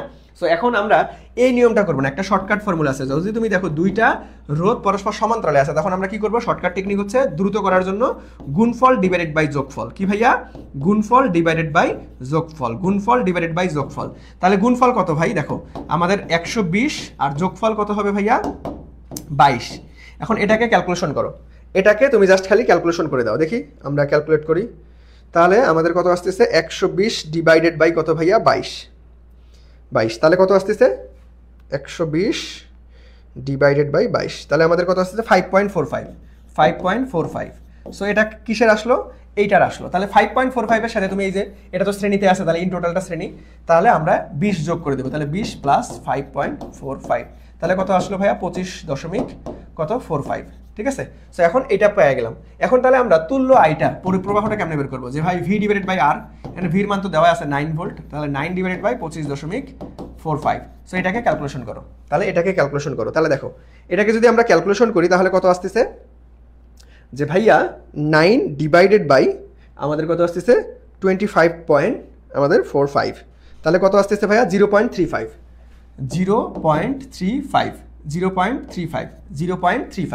0.35 সামথিং আছে, ধরো আমরা 0.353 3 ঘর পর্যন্ত নিলাম। ওকে, এখন আসো, এখন আমরা মান বসাই দাও, যে ভাইয়া এখানে আয়ের মান পাওয়া গেছে তুল্য 0.353 ইন্টু আরপি, মানে যারা সমান্তরালে ছিল তাদের তুল্য রোধ, তাহলে এই দুটো সমান্তরালে ছিল তাদের তুল্য রোধ কত ভাইয়া, তাদের তুল্য রোধ হচ্ছে আমাদের এই যে 5.45, তার মানে 5.45 ডিভাইডেড বাই কার মধ্য দিয়ে, এই যে I1 কোন দিকে যাচ্ছে, এই দিকে, তাহলে আমাদের 12 ওহমের মধ্য দিয়ে, তাহলে 12 ফেলাই দাও, এটাকে ক্যালকুলেশন করো। তাহলে আমাদের দেখো 0. এটার সাথে গুণ করবো কত 5.45, তারপরে ভাগ করব কত 12, তাহলে আমাদের আসতেছে 0.16, তাহলে আমাদের কত আসতেছে ভাইয়া 0.16 এত হবে আমাদের রাইট আনসার। সো এটা হচ্ছে এমসিকিউ এর একদম খুব সুন্দর একটা টেকনিক, এমসিকিউ সমাধানের খুব সুন্দর একটা টেকনিক। সবাই বুঝতে পারছো বলো তো দেখি, সবাই কি ভাইয়া বুঝতে পারছো, সবাই কি বুঝতে পারছো একটু বলেন। এটা এমসিকিউ সমাধানের খুব সুন্দর একটা টেকনিক, এমসিকিউ সমাধানের খুব সুন্দর একটা টেকনিক 0.16। তুমি এখন যদি কারেন্ট ডিভাইডেড ল দিয়ে আলটিমেটলি প্র্যাকটিস করতে চাও, দেখবে যে সেম অ্যান্সার আসবে, বাট কারেন্ট ডিভাইডেড ল অনেকেরই ঝামেলা মনে থাকে না। সো এই টেকনিক দিয়ে তুমি এমসিকিউ খুব দ্রুত সমাধান করতে পারবে। দেখো আমি তো ভেঙে ভেঙে করাইছি, এটা তো মুখে মুখে করা যায়, এটা তো এই করার দরকার নাই, তাহলে ডিরেক্ট আলটিমেটলি তোমরা এই শর্টকাট দিয়ে করতে পারবা। ওকে, বুঝি নাই ভাইয়া, ভাইয়া এটা বুঝি নাই, ওরে বাপরে, আয় সবাই বুঝেন নাই, করছে কি দেখো, আমরা এটা হচ্ছে কারেন্ট ডিভাইডেড ল এর শর্টকাট, কারেন্ট ডিভাইডেড ল এর শর্টকাট। সো সূত্রটা কি, আমরা যার মধ্য দিয়ে কারেন্ট বের করতে চাচ্ছি I into RP divided by R, এই আইটা কি তুল্য আই, মানে পুরো সার্কিট সমাধান করে যেই প্রবাহটা, মানে তুল্য প্রবাহ যেটা পাবো, আর এই আরপিটা কি এই পুরো সার্কিটের মধ্যে যারা সমান্তরালে আছে, যারা সমান্তরালে থাকবে তাদের তুল্য রোধ, যারা সমান্তরালে থাকবে তাদের তুল্য রোধ অর্থাৎ আরপি। তাহলে এই সার্কিটের মধ্যে কারা সমান্তরালে আছে ভাই, এই 20 ওহম কখনোই না, এটা তো শ্রেণীতে আছে, শুধুমাত্র 12 এবং 20 এরা সমান্তরালে আছে। তাহলে এই দুইটার তুল্য রোধ এই যে আমরা বের করছিলাম, এই যে আমাদের 5.4 আমাদের 45, সো এটা বসাই দিছি। তারপরে আমাদের কি ভাই এই আটটা কি, যার মধ্য দিয়ে তড়িৎ প্রবাহ বের করতে বলবে, যার মধ্যে দিয়ে তড়িৎ প্রবাহ বের করতে বলবে, তড়িৎ প্রবাহ চাবে। তাহলে কার মধ্যে দিয়ে চাইছে, I1 বের করতে বলছে, তাহলে I1 কোন দিকে প্রবাহিত হচ্ছে 12 ওহমের মধ্য দিয়ে, তাহলে এই জন্য 12। বুঝতে পারছো এখন বলো তো দেখি, আমি দেখো তোমাকে নোট করে দিছি, দেখো নোট করে দিছি। সো এটা তোমরা হয়তো জীবনের প্রথম শিখলা, এই জন্য বুঝতে অসুবিধা হয়েছে। সো কি করবা, আলটিমেটলি ক্লাস তো রেকর্ডেড থাকবে তাই না, তোমার যদি এই জায়গায় অসুবিধা থাকে তাহলে তুমি আবার এই জায়গায় একটু দেখবা, এখন কয় মিনিট ক্লাস চলতেছে সেইটা একটু দেখবা, তারপরে আবার দরকার প্রয়োজনে দেখবা, একটু লিখে দুই একটা সার্কিট সমাধান করবা। এই সার্কিট সমাধান দিয়ে অর্থাৎ এই শর্টকাটটা দিয়ে তুমি যে কোনো সার্কিট সমাধান করতে পারবা যেটা কারেন্ট ডিভাইডেড লয়ের প্রয়োজন হয়। সমান্তরালে তোমাকে যদি কারেন্ট বের করতে পারো, আমরা আরও প্র্যাকটিস করব, ঠিক আছে, যে কোনো একদম চ্যালেঞ্জ, যে কোনো সার্কিট তুমি সমাধান করে ফেলতে পারবা, তোমাকে খুব শর্টে একদম টাইম ম্যানেজমেন্ট ঠিক রেখে তুমি সমাধান করতে পারবা। বুঝতে পারছো, বলো দেখি ক্লিয়ার কিনা ভাইয়া, বলো ক্লিয়ার কিনা, বলো ক্লিয়ার কিনা, বলো দেখি ক্লিয়ার কিনা, বলো এই তো ক্লিয়ার, সাবাস। সো নেক্সটে আসো, আরে বেনজিন চলে আসছে আমার ক্লাসে, আমার ছোটবেলার বন্ধু, ঠিক আছে, এই কি অবস্থা। ওকে, সো চলো, সো আমরা বন্ধু এখানে আমরা কি করছি, আমরা এখানে আসলে কেসিএল মানে কারেন্ট ডিভাইডেড ল আমরা হচ্ছে কিরশফের যেটা সেটা আলটিমেটলি দিয়ে সমাধান করি না, এটা কারেন্ট ডিভাইডেড লয়ের একটা শর্টকাট ভার্সন। সো এটা দিয়ে আমরা কি করতে পারবো, এটা হচ্ছে এমসিকিউ সমাধানের জন্য, এটা হচ্ছে এমসিকিউ, এটা কেউ সিকিউতে করিও না, এটা হচ্ছে এমসিকিউ এর জন্য। ওকে, এটা সিকিউ এর জন্য না, কিন্তু শুধুমাত্র এমসিকিউ। যদি সিকিউ আসে তখন আপনাকে কি কারেন্ট ডিভাইডেড ল দিয়েই করতে হবে। কারেন্ট ডিভাইডেড ল কি জিনিস সেটা আমি একটু পরে বুঝাই দিচ্ছি, দাও ওরকম আরও প্রশ্ন আছে, ঠিক আছে। সো দেখো এখন দেখো এই প্রশ্নটা কি বলা আছে, সার্কিট দেখলে মাথা ব্যথা করার কোনো দরকার নেই ভাইয়া, খুব সুন্দর মতো দেখো ধীরে ধীরে বোঝাচ্ছি। দেখো এখানে কি বলছে ভাইয়া, যে আমাদের একটা বর্তনী দেওয়া আছে, সবগুলো রোধই শ্রেণীতে আছে, একটা হচ্ছে 2 ওহম, একটা হচ্ছে 4 ওহম, একটা হচ্ছে 3 ওহম। ওকে, এখন তোমাকে বলছে যে ভাই বর্তনীর 4 ওহমের মধ্য দিয়ে দুই প্রান্তের বিভব পার্থক্য কত। দেখো 4 ওহম। তাহলে এই যে এতটুকু অংশের মধ্যে এই যে এই পয়েন্ট আর এই পয়েন্টের মধ্যে বিভব পার্থক্য কত? তাহলে বলো দেখি যে শ্রেণীতে বিভব কি স্থির থাকে নাকি আলটিমেটলি ডিভাইডেড হয়ে যায়? বিভব কখন হয়? দেখুন এখানে কিন্তু আমাদের ভোল্টেজ ডিভাইডেড ল হবে, কারণ শ্রেণীতে কি হয়, ভোল্টটা ডিভাইডেড হয়ে যায়। তাহলে এখন ভোল্টেজ ডিভাইডেড ল, কারেন্ট ডিভাইডেড ল, দেখো আমি একটু সূত্রটা দেখাই দিই। কারেন্ট ডিভাইডেড কখন হয়? কারেন্ট ডিভাইডেড মূলত হয় সমান্তরালে। কারেন্ট ডিভাইডেড ল কোথায় হয়? সমান্তরালে। সমান্তরালে মূলত কারেন্টটা ডিভাইডেড হয়। দেখো এই যে এই পাশে প্রথমে আই কারেন্ট ঢুকছে, তারপরে এইখানে I1, এইখানে I2 হয়ে গেছে, ঠিক আছে? তাহলে কারেন্ট ডিভাইডেড ল এর ক্ষেত্রে যদি আমরা এই যে কারেন্ট ডিভাইডেড লর বেসিক যে সূত্রটা আছে এটারই কিন্তু শর্টকাট ভার্সন শিখছি। সো আমাকে যদি I1 বের করতে বলা হয় তাহলে I1 এর দেখেন উপরে হবে R2। মনে রাখবেন কারেন্ট ডিভাইডেড ল এর ক্ষেত্রে বিপরীত, বিপরীত। কারেন্ট ডিভাইডেড ল এর ক্ষেত্রে কি ভাই? বিপরীত। আর ভোল্টেজ ডিভাইডেড ল এর ক্ষেত্রে একই। এখন এই বিপরীত আর একই এর কাজটা কি দেখেন, যে ভাইয়া I1 উপরে হবে R2 divided by I1 R1 R2 into I, মানে মোট হচ্ছে এই যে তুল্য প্রবাহটা। আর I2 এর ক্ষেত্রে উপরে হবে R1, দেখো। আর বাকি কিন্তু সেম, দুইটার ক্ষেত্রেই নিচে হচ্ছে R1 R2 ইনটু I, এটারও R1 R2 ইনটু I। তাহলে এই যে উপরে, তার মানে I1 এখানে R1 না হয়ে R2 হবে। এটাই হচ্ছে বিপরীত দ্বারা আমি বুঝাইছি। তার মানে আপনি মনে রাখবেন যে ভাইয়া কারেন্ট ডিভাইডেড ল এর ক্ষেত্রে বিপরীত, বাট আপনি ভোল্টেজ ডিভাইডেড ল এর ক্ষেত্রে আসেন, দেখেন এই যে এটা শ্রেণীতে। ভোল্টেজ ডিভাইডেড কোথায় হয়? শ্রেণীতে। দেখেন এই যে সবগুলো শ্রেণীতে আছে। তাহলে আপনি V1 ধরেন বের করবেন, তাহলে আপনার উপরে থাকার কথা। দেখো এখানে 3টা রোধ আছে বিধায় 3টা রোধের সঙ্গে যোগ করছে। এখানে 2টা ছিল, এখানে 2টা রোধ। এখানে যদি 3টা থাকতো তাহলে 3টাই দিতাম। ওকে, রোধ সংখ্যা যেটা থাকবে সবগুলো নিচে যোগ করে দেব। তাহলে দেখেন V1 উপরে কি R2 হবে না? না, R2 মানে এই যে কারেন্ট ডিভাইডেড ল এর ক্ষেত্রে বিপরীত, বাট এইটার ক্ষেত্রে ভোল্টেজ ডিভাইডেড ল এর ক্ষেত্রে একই। তার মানে V1 তাহলে উপরে হবে R1 আর নিচে সবগুলো যোগফল ইনটু V। আবার যদি V2 তাহলে উপরে হবে R2, নিচে সবগুলো যোগফল ইনটু V। আবার R3 উপরে হবে R3, নিচে সবগুলো যোগফল ইনটু V। কারেন্ট ডিভাইডেড ল, ভোল্টেজ ডিভাইডেড ল একটু হলেও আইডিয়া পাইছো কিনা বলো দেখি? এটা তো সবার জানা উচিত, এটা বেসিক একটা জিনিস, এটা বেসিক একটা জিনিস। এখন এই কারেন্ট ডিভাইডেড ল এর কিন্তু আমরা একটা শর্টকাট ভার্সন শিখছি, যেটা হচ্ছে I equal to IRP divided by R। এটা হচ্ছে একদম তুল্য প্রবাহ, এই যে অর্থাৎ এই যে এই প্রবাহটা, আর এইটা হচ্ছে যারা সমান্তরালে থাকবে তাদের তুল্য রোধ, আর এইটা হচ্ছে যার মধ্য দিয়ে কারেন্ট যাচ্ছে বা যার মধ্য দিয়ে কারেন্ট যাবে সেইটার রোধটা। বুঝতে পারছেন? বলেন দেখি ভাইয়া, বলেন ক্লিয়ার ভাইয়া? একটু বলেন যে ক্লিয়ার কিনা, একটু বলেন দেখি ক্লিয়ার কিনা। ওকে, ওরে বাপরে, তোমরা অ্যান্সারও করে ফেলছো নাকি? এটা কয় নাম্বার? 15 নাম্বার। 15 নাম্বার অ্যান্সারও করে ফেলছো, সাবাস। সো দেখেন তাহলে এটা আমরা কি করবো ভাই? এখন তো ভোল্টেজ ডিভাইডেড ল, ভোল্টেজ ডিভাইডেড ল এর কোনো শর্টকাট নাই, ভোল্টেজ ডিভাইডেড ল এর কোনো শর্টকাট নাই। তাহলে আমরা কি করবো ভাই? তাহলে আমরা R2 মানে V2 বের করবো। তাহলে আমাদের কি হবে? উপরে হবে R2, মানে ভোল্টেজের ক্ষেত্রে একই থাকে, আর এখানে R1 plus R2 plus R3 into V। তাহলে দেখেন এখানে R2 এর মান কত ভাইয়া? 4 ওহমের মধ্যে দিয়ে চাইছে, আর এখানে কত? 2 প্লাস 4 প্লাস 3 ইন্টু V এর মান কত? এই যে 9 ভোল্ট। 9, এটাকে ক্যালকুলেশন করে অ্যান্সার চলে আসবে। এটাকে ক্যালকুলেশন করলেই অ্যান্সার চলে আসবে। এটাকে ক্যালকুলেশন করে সবাই পারছো যে ভাইয়া আমাদের ডি নাম্বার, হ্যাঁ 4 আসবে। এটাকে ক্যালকুলেশন করে দেখো যে 4 ভোল্ট আসবে। তাহলে 4 ভোল্ট কোথায় আছে? আমাদের ডি নাম্বারটা ফ্যান্টাস্টিক ভাবে রাইট অ্যান্সার। কি ভাইয়া? ডি নাম্বারটা ফ্যান্টাস্টিক ভাবে রাইট অ্যান্সার। ক্লিয়ার সবার? ক্লিয়ার বলেন, সবার ক্লিয়ার? সবার ক্লিয়ার? ওকে, তাহলে চলো নেক্সটে চলে যাবো। তাহলে আমরা এটা সুন্দর মতো তোমাকে শর্টকাটও শিখাই দিছি, বেসিক ফরম্যাটটাও শিখাই দিলাম। নেক্সটে আসো। এই যে বাবা কারশফের ল চলে আসছে, ঠিক আছে? দেখেন এই যে হিবিজিবি একটা সার্কিট, এটাকে এখন আপনাকে সমাধান করতে হবে। তো দেখেন আগে আমরা দেখি কি বলা আছে, যে ভাইয়া এইখানে একটা মিডল পয়েন্ট বলা আছে, সেটা হচ্ছে ও বিন্দু। এইখানে কিছু কারেন্ট ঢুকতেছে, কিছু কারেন্ট বের হচ্ছে, এরকম একটা সার্কিট দেওয়া আছে। এখন তোমাকে বলছে যে ভাই কারশফের সূত্র ব্যবহার করে ও বিন্দুতে আই এর মান বের করো। এখন কারশফের সূত্রটা মূলত কি? কারশফের সূত্রটা হচ্ছে যেগুলান ঢুকবে সেগুলোকে প্লাস ধরবা, যেগুলান বের হবে সেগুলোকে মাইনাস ধরবা, অথবা তুমি উল্টাটাও করতে পারো, যেগুলান ঢুকতেছে সেটাকে মাইনাস, যেগুলো বের হচ্ছে সেটাকে প্লাস, সবগুলার যোগফল হচ্ছে আমাদের 0। এটাই হচ্ছে কারশফের নিয়ম। এটাই হচ্ছে কি ভাইয়া? কারশফের নিয়ম। তাহলে দেখেন এখন আমরা এখানে দেখেন আইটা কি? যেগুলো ঢুকতেছে নরমালি, যেগুলো ঢুকবে সেগুলোকেই প্লাস ধরবা, তাহলে তোমার ক্যালকুলেশন করতে সুবিধা হবে। ঢুকবে সেটাকে প্লাস, আর যেগুলো বের হচ্ছে সেগুলোকে মাইনাস, পরে ইন টোটাল ইকুয়াল টু 0। ঠিক আছে? তাহলে দেখো আলটিমেটলি আমরা কারা কারা ঢুকতেছে ভাই? আই ঢুকতেছে, তার মানে আই। তারপরে কারা ঢুকতেছে? এই দিকে দেখো আমাদের 1.9 মিলি এম্পিয়ার, 1.9 মিলি এম্পিয়ার, তাহলে প্লাস 1.9 মিলি এম্পিয়ার। তাহলে মিলি এম্পিয়ার দেখো এটা কি একক কনভার্ট করবো কি করবো না, এটা কিভাবে বুঝবো? দেখো এখানে অপশনগুলোর দিকে তাকাও, সবগুলাই মিলি এম্পিয়ারে আছে। তাহলে আমার দরকার আছে ভাই মিলি এম্পিয়ার থেকে এম্পিয়ারে আনার দরকার নাই।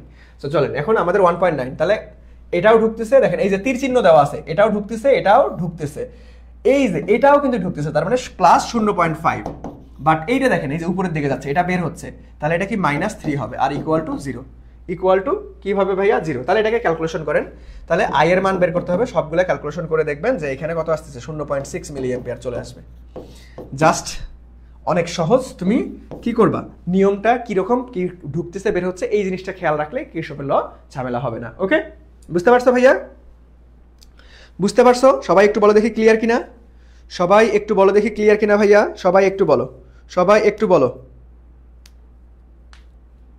সবাই একটু বলো, সবাই একটু বলো, সবাই একটু বলো।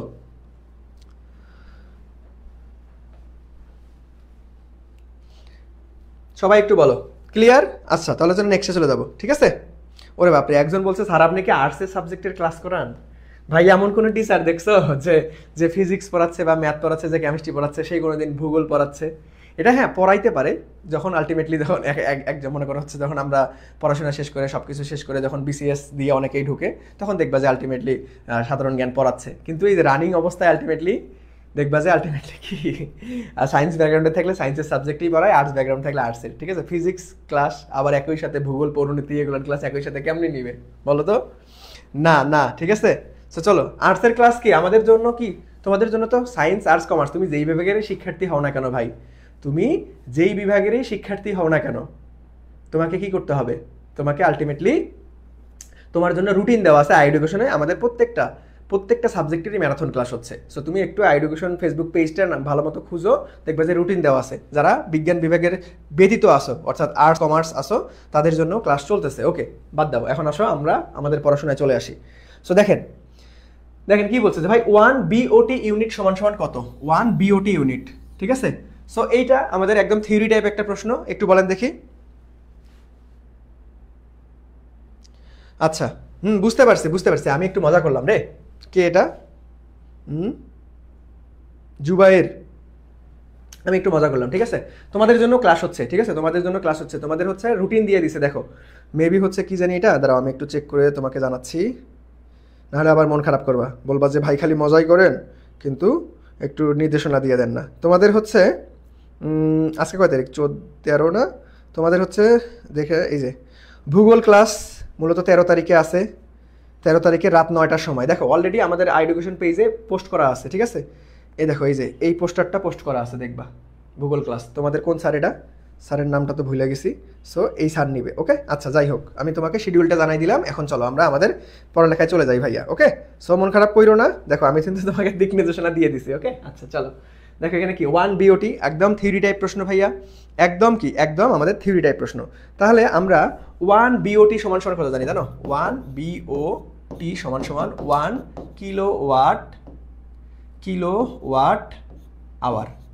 তাহলে দেখেন আমাদের কি বলছে, 1 বিওটি সমান সমান কত জুল? তাহলে 1 কিলোওয়াট আওয়ার সমান সমান কত জুল? আমাদের 3.6 ইন্টু 10⁶ জুল। তাহলে আমাদের কি হবে, যেহেতু 1 এটাও 1, তাহলে আমাদের এই যে এটাই হবে 3.6 ইন্টু 10⁶। দেখো আমাদের গ নাম্বারটা, এটা অনেক সহজ, এটা সি নাম্বার। সবাই আশা রাখি পারছো, এই তো সবাই পারতেছো, ধন্যবাদ সবাইকে। তো চলেন তাহলে আমরা কি করবো ভাইয়া, নেক্সটে চলে যাবো। তাহলে আমরা কি করবো, নেক্সটে চলে যাবো। দেখেন নেক্সটে আবারও সার্কিট সমাধান। সো চলেন আমরা সার্কিট সমাধানটা করি। দেখেন, ও আপনি ইংলিশ ভার্সন, আপনি কি হচ্ছে ইংলিশ ভার্সনের তো আপাতত ক্লাস হচ্ছে না, ঠিক আছে? ইংলিশ ভার্সনের ক্লাস হচ্ছে না আপাতত, বাংলা ভার্সনের ক্লাসগুলো হচ্ছে। আপনি এইচএসসি 25 ব্যাচ না, আমাদের Bangla version in total science arts commerce সব বাংলা ভার্সন চলতেছে। তো চলেন এইখানে দেখেন কি বলছে যে ভাইয়া আমাদের বর্তনীতে প্রবাহিত কারেন্টের মান কত, অর্থাৎ তুল্য কারেন্ট বের করতে বলছে। তাহলে তুল্য কারেন্ট কেমনে বের করবো? যে ভাই কোনো কিছু যদি আলটিমেট এক এক করে সমাধান করবো, তাহলে দেখো এইটা শ্রেণীতে আর এইটা সমান্তরালে। তাহলে এইটা সমান্তরালটা যদি আগে সমাধান করে নিই, তাহলে দুইটা রোধের মধ্যে একটা রোধ হয়ে যাবে, বাকি সবগুলাই শ্রেণী হয়ে যাবে। তাহলে দেখো আমরা শর্টকাট টেকনিক কি শিখছি ভাইয়া, দুইটা রোধ যদি পাশাপাশি সমান্তরাল অবস্থায় থাকে তাহলে গুণফল ডিভাইডেড বাই যোগফল। তাহলে 3 6 18 ডিভাইডেড বাই 9, তার মানে 9 2 18, তাহলে 2। এটাকে সমাধান করলে 2। এগুলোর মুখে মুখেই সমাধান করতে পারবে ভাইয়ার যদি টেকনিকগুলো একটু ফলো করো। তাহলে দেখো কত আসলে, এটা 2, তাহলে 2 + 4 + 4, তার মানে 8 10। তাহলে আমাদের I ইকুয়াল টু কি জানি, V ডিভাইডেড বাই R, তার মানে 20 ডিভাইডেড বাই R। তুল্য R এর মান কত? 10, তার মানে 2 এম্পিয়ার। এগুলোর সমাধান করতে তোমার হাফ সেকেন্ডও লাগবে না, তুমি ডিরেক্ট মুখে মুখে সমাধান করতে পারবা, ওকে? ঠিক আছে, বুঝতে পারছো ভাইয়া? বুঝতে পারছো? এই 19 নাম্বারটা বুঝতে পারি নাই, 19 নাম্বার তো আসেই নাই রে, এটা তো 18 নাম্বার চলতেছে, কি বলো? 19 নাম্বার তো এইখানে, কি বলো, হাই হাই। দেখো সবার ক্লিয়ার? এই তো সবাই D number D number D number D number. Okay, so চলো এখন আমরা নেক্সটে চলে যাবো। নেক্সটে দেখেন, নেক্সটে 19 নাম্বার কি বলতেছে যে ভাইয়া 1200 ওয়াট এর একটি মানে একটি ইস্ত্রি, এই ইস্ত্রি আবার ওই ইস্ত্রি না, এটা হচ্ছে কাপড় ডলা ইস্ত্রি। ওকে, সো দেখেন এখানে হচ্ছে 1200 ওয়াট এর একটা ইস্ত্রি 30 মিনিট সময় কাজ করলে ব্যবহৃত শক্তি কত? এই টাইপের এমসিকিউ আসার সম্ভাবনা অনেক বেশি। এই টাইপ আর বৈদ্যুতিক বিল একই জিনিস, এই টাইপ আর বৈদ্যুতিক বিল একই জিনিস। আচ্ছা দাঁড়াও, এটা একটু আগাই নেই, তাহলে কমেন্ট পড়তে সুবিধা হবে। ওকে, এই টাইপ আর বৈদ্যুতিক বিল একই জিনিস। ওকে, আচ্ছা, সো এখন ব্যাপারটা একটু খেয়াল করো, ভাইয়া খেয়াল করো, ব্যাপারটা একটু খেয়াল করো। ওকে, আচ্ছা দেখো আমরা এই শক্তি কিভাবে বের করবো, শক্তিটা কিভাবে বের করবো? এটা অনেক সহজ। আমরা সবাই জানি যে ভাইয়া আমরা P = W/T, কাজ আর শক্তি একই জিনিস, তাহলে W = কি পাবো? PT পাবো। বাট এখানে তোমাকে একটা খেয়াল রাখতে হবে, এই সূত্রটাতে অলওয়েজ তুমি P কে কিলোওয়াট এককে নিতে হবে, আবার T কে ঘন্টা এককে নিতে হবে, এটা ফিক্সড, এটা মনে রাখবা। তাহলে দেখো পির মান কত? দেখো 1200 ওয়াট, তাহলে ভাই কিলোওয়াটে নিতে কি করতে হবে? 1000 দ্বারা ভাগ করো, 1000 দ্বারা ভাগ করো। ওকে, আর তাহলে টির মান কত? দেখো টির মান 30 মিনিট, তাহলে 30 মিনিটকে তুমি যদি ঘন্টায় নিয়ে যেতে চাও তাহলে 30/60 করতে হবে, তাহলে ইন্টু 30/60। এটাকে সমাধান করো, যত আসবে সেটাই উত্তর। এটা কিন্তু আমাদের কি আসবে? ওয়াট এককে চলে আসবে। ঠিক আছে, চলেন সবাই একটু উত্তর করেন। তাহলে আমাদের হচ্ছে দেখেন এটা হচ্ছে আমাদের হচ্ছে কত আসতেছে, সবাই একটু উত্তর করে ফেলেন। বাট এখানে খেয়াল রাখবেন, বলেন একটু ফাস্ট করলে ভালো হইতো। বাপরে, তোমরা তবুও এত স্লো করা, এত মনে করে একটু তাও তুলনামূলক ফাস্ট করাচ্ছি, তাও বেশ কয়েকজন কমেন্ট করো যে ভাই ওইটা আবার বুঝে দেন, এটা আবার বুঝে দেন।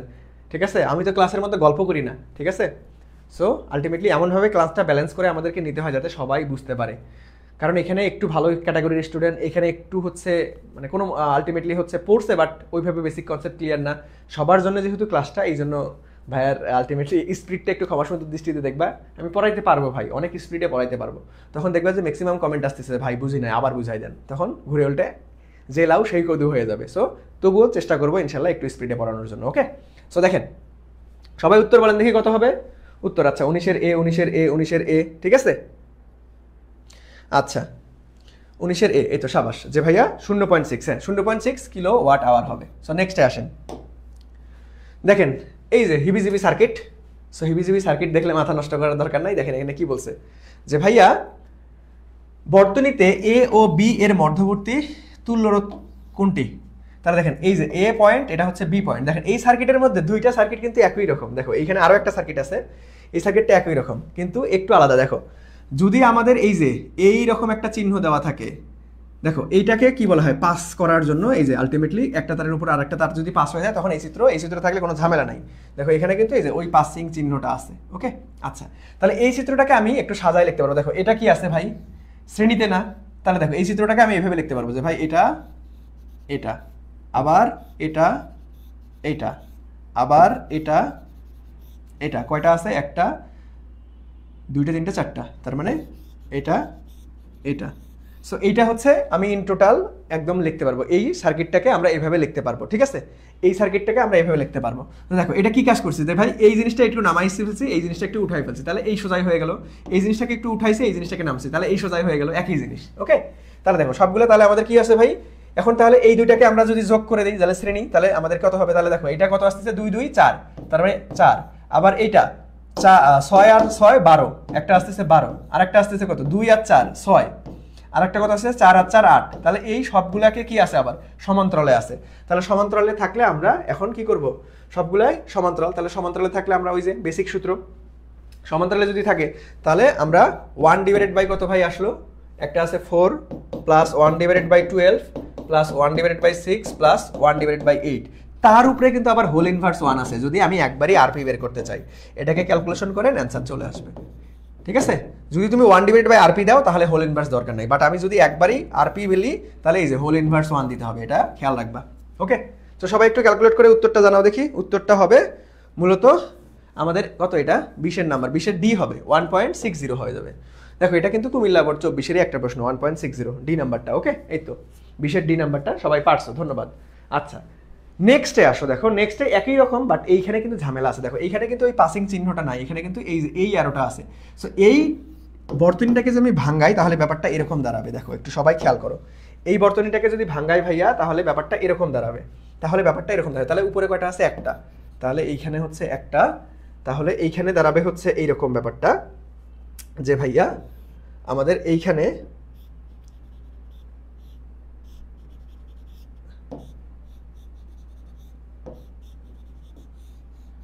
দেখো যদি এইরকম চিহ্ন থাকে তাহলে আমার ব্যাপারটা দাঁড়াবে হচ্ছে এইরকম, ঠিক আছে?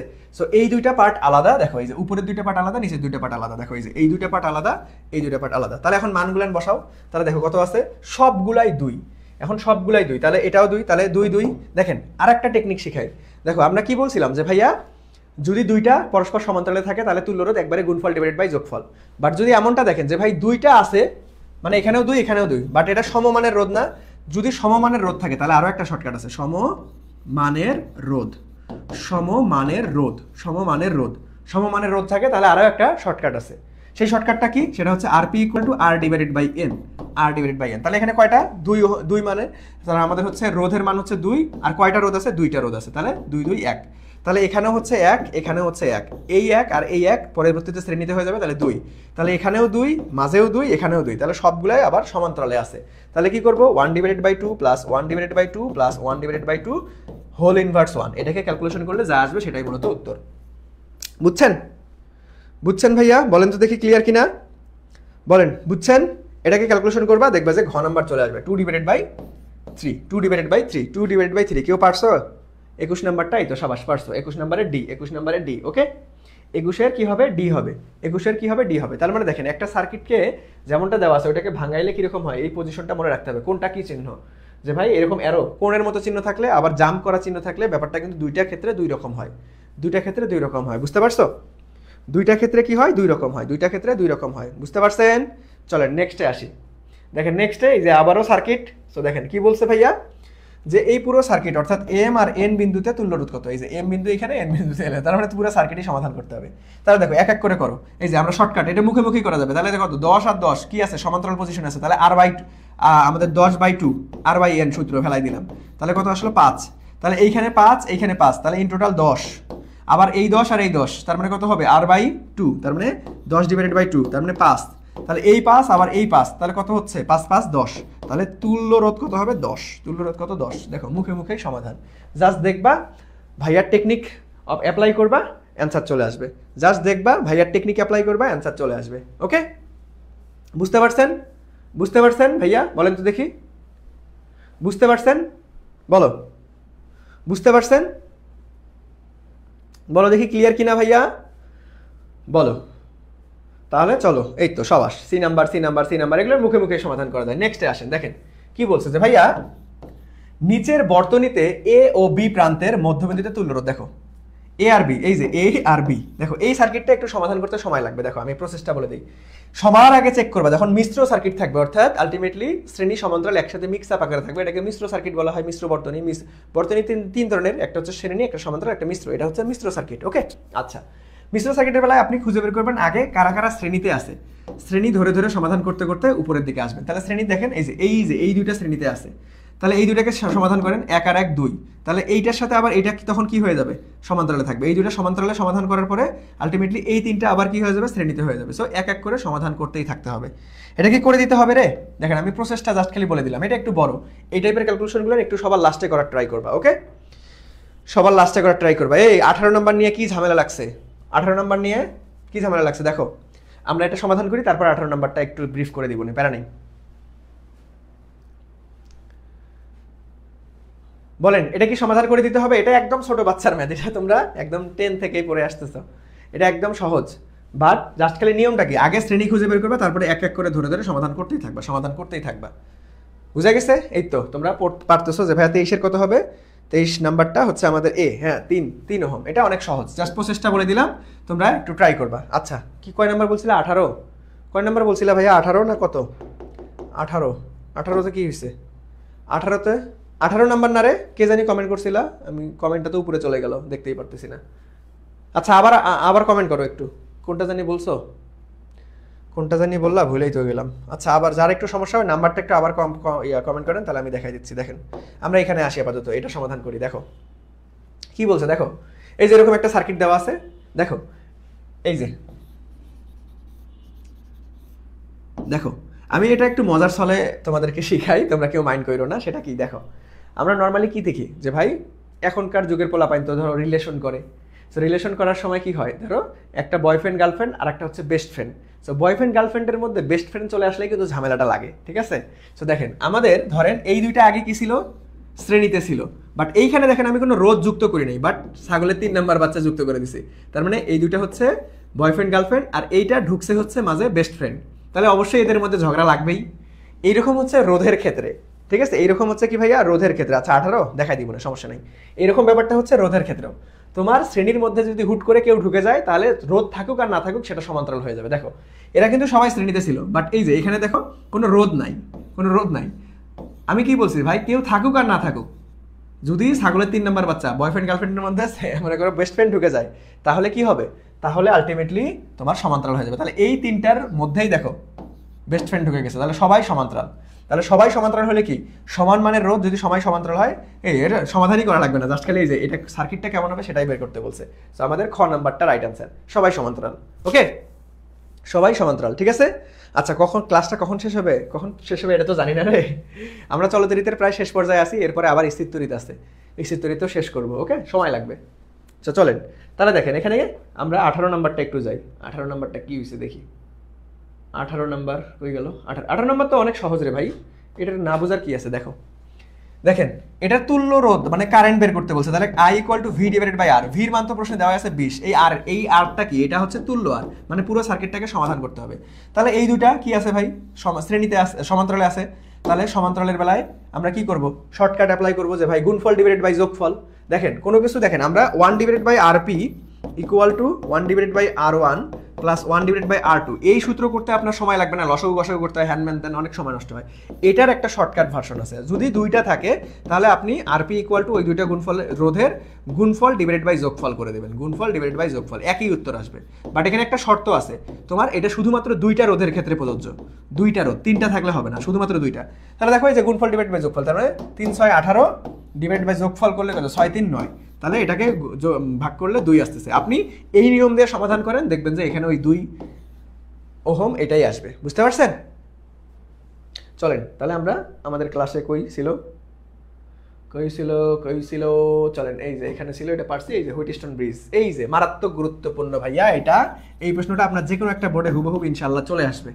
সো দেখেন আমাদের কি বলছে যে ভাইয়া চিত্রটি পর্যবেক্ষণ করো, এখানে 4টা বাহুতে 4টা রোধ দেওয়া আছে, 20 ওহম, 10 ওহম, 25 ওহম এবং 100 ওহম। ওকে, এখন তোমার এখানে আবার এক্স একটা বাহু দেওয়া আছে।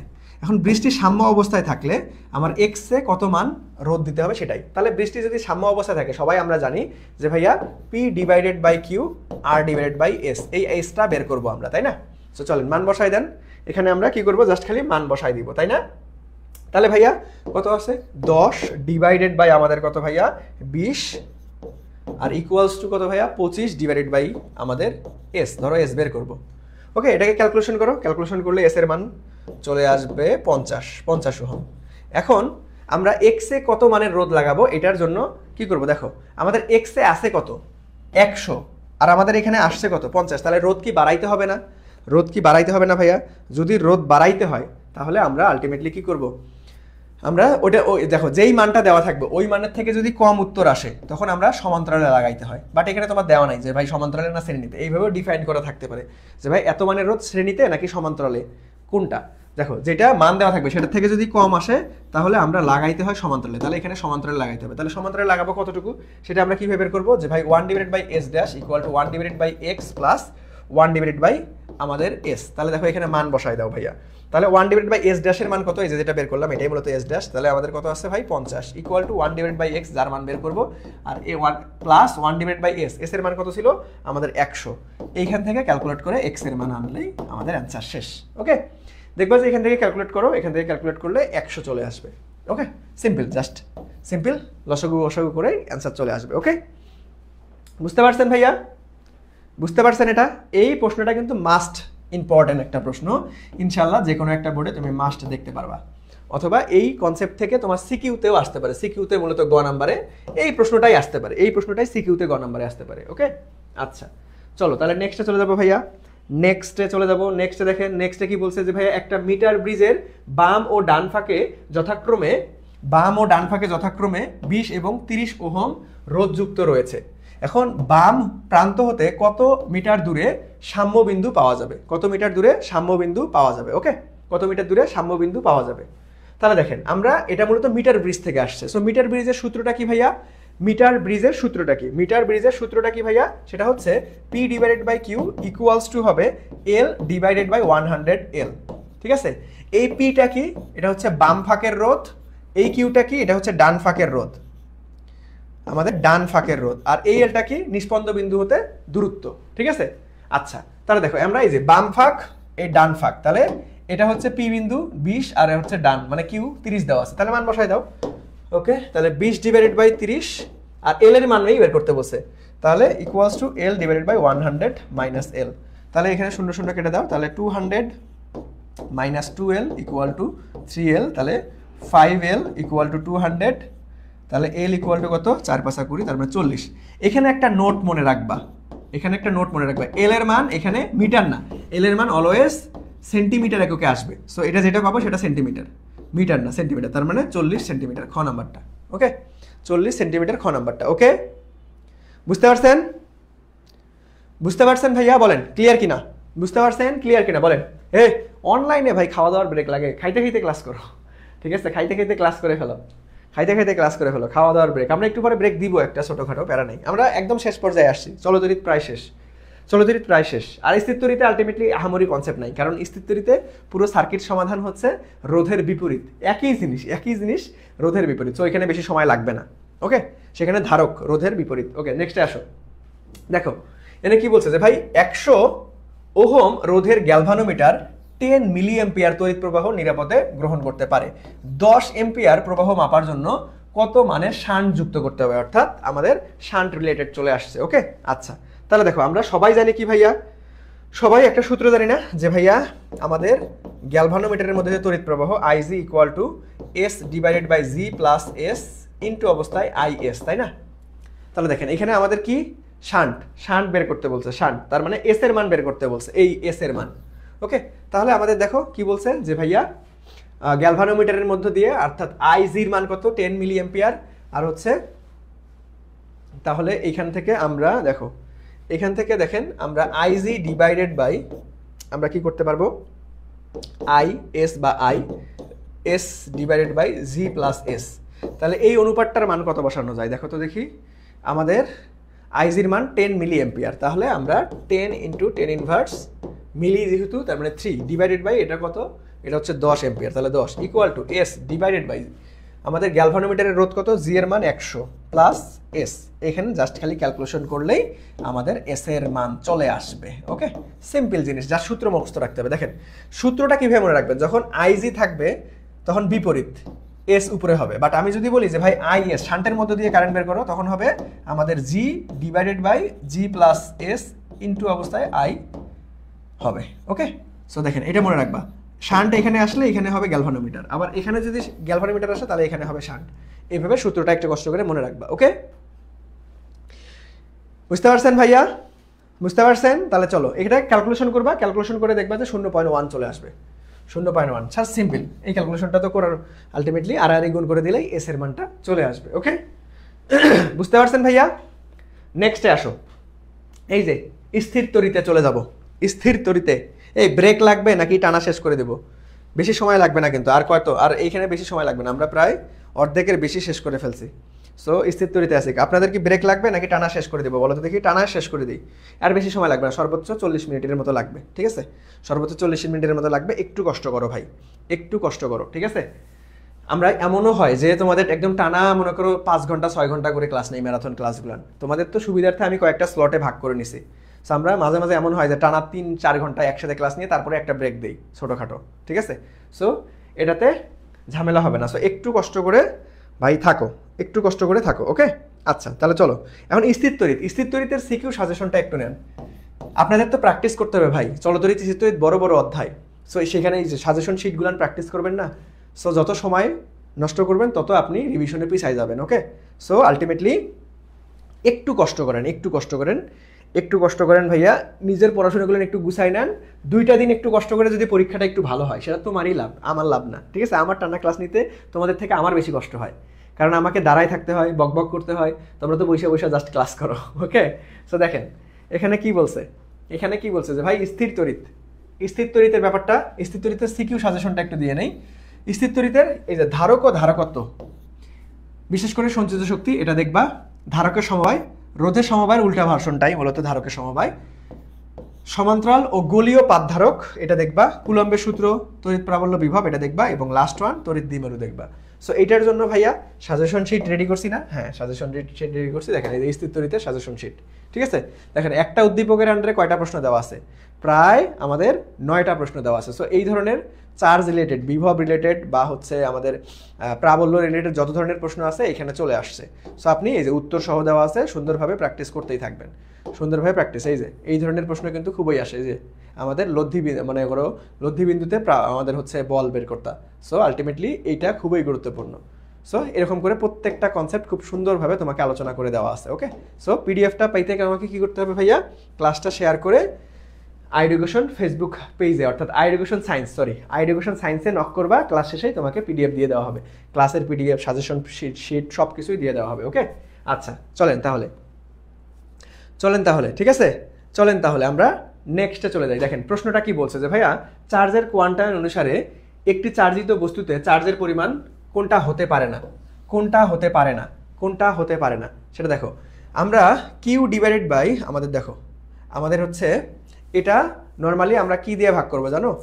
যেই মানটা থাকবে সেই মানটা, অর্থাৎ এটা হচ্ছে চার্জ না, তার মানে কিউ ডিভাইডেড বাই যেটা চার্জ দেওয়া থাকবে, সেটাকে তুমি যেটা দেওয়া থাকবে সেটাকে তুমি 1.6 × 10⁻19 দ্বারা ভাগ করবা। যদি এই অনুপাতটার মানটা পূর্ণ সংখ্যা আসে, কোনো দশমিক না, পূর্ণ সংখ্যা আসলে সেটা সম্ভব। সেটা কি ভাইয়া? সম্ভব। পূর্ণ সংখ্যা আসলে সেটা সম্ভব, আদারওয়াইজ না, দশমিক সংখ্যা থাকলে না।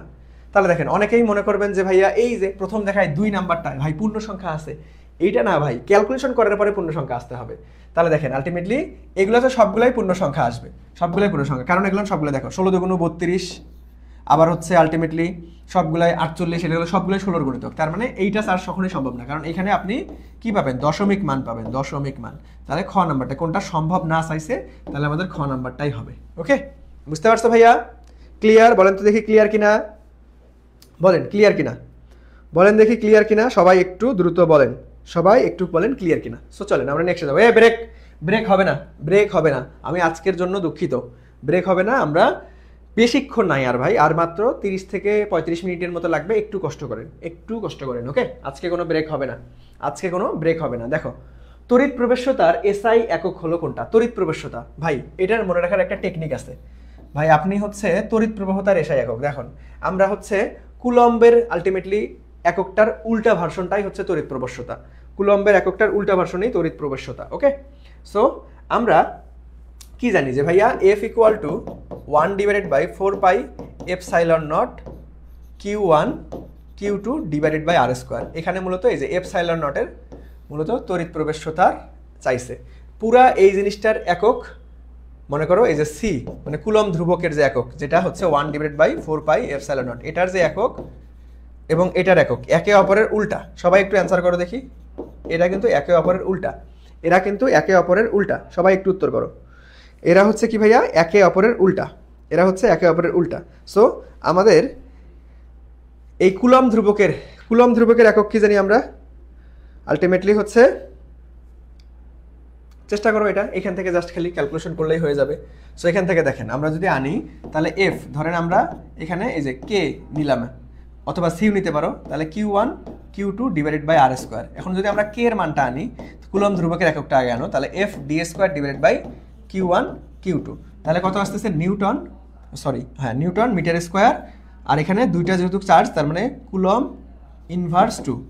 এই জিনিসের বিপরীত ভার্সনটাই হবে এইটার একক। তাহলে এটার বিপরীত ভার্সন কি হবে?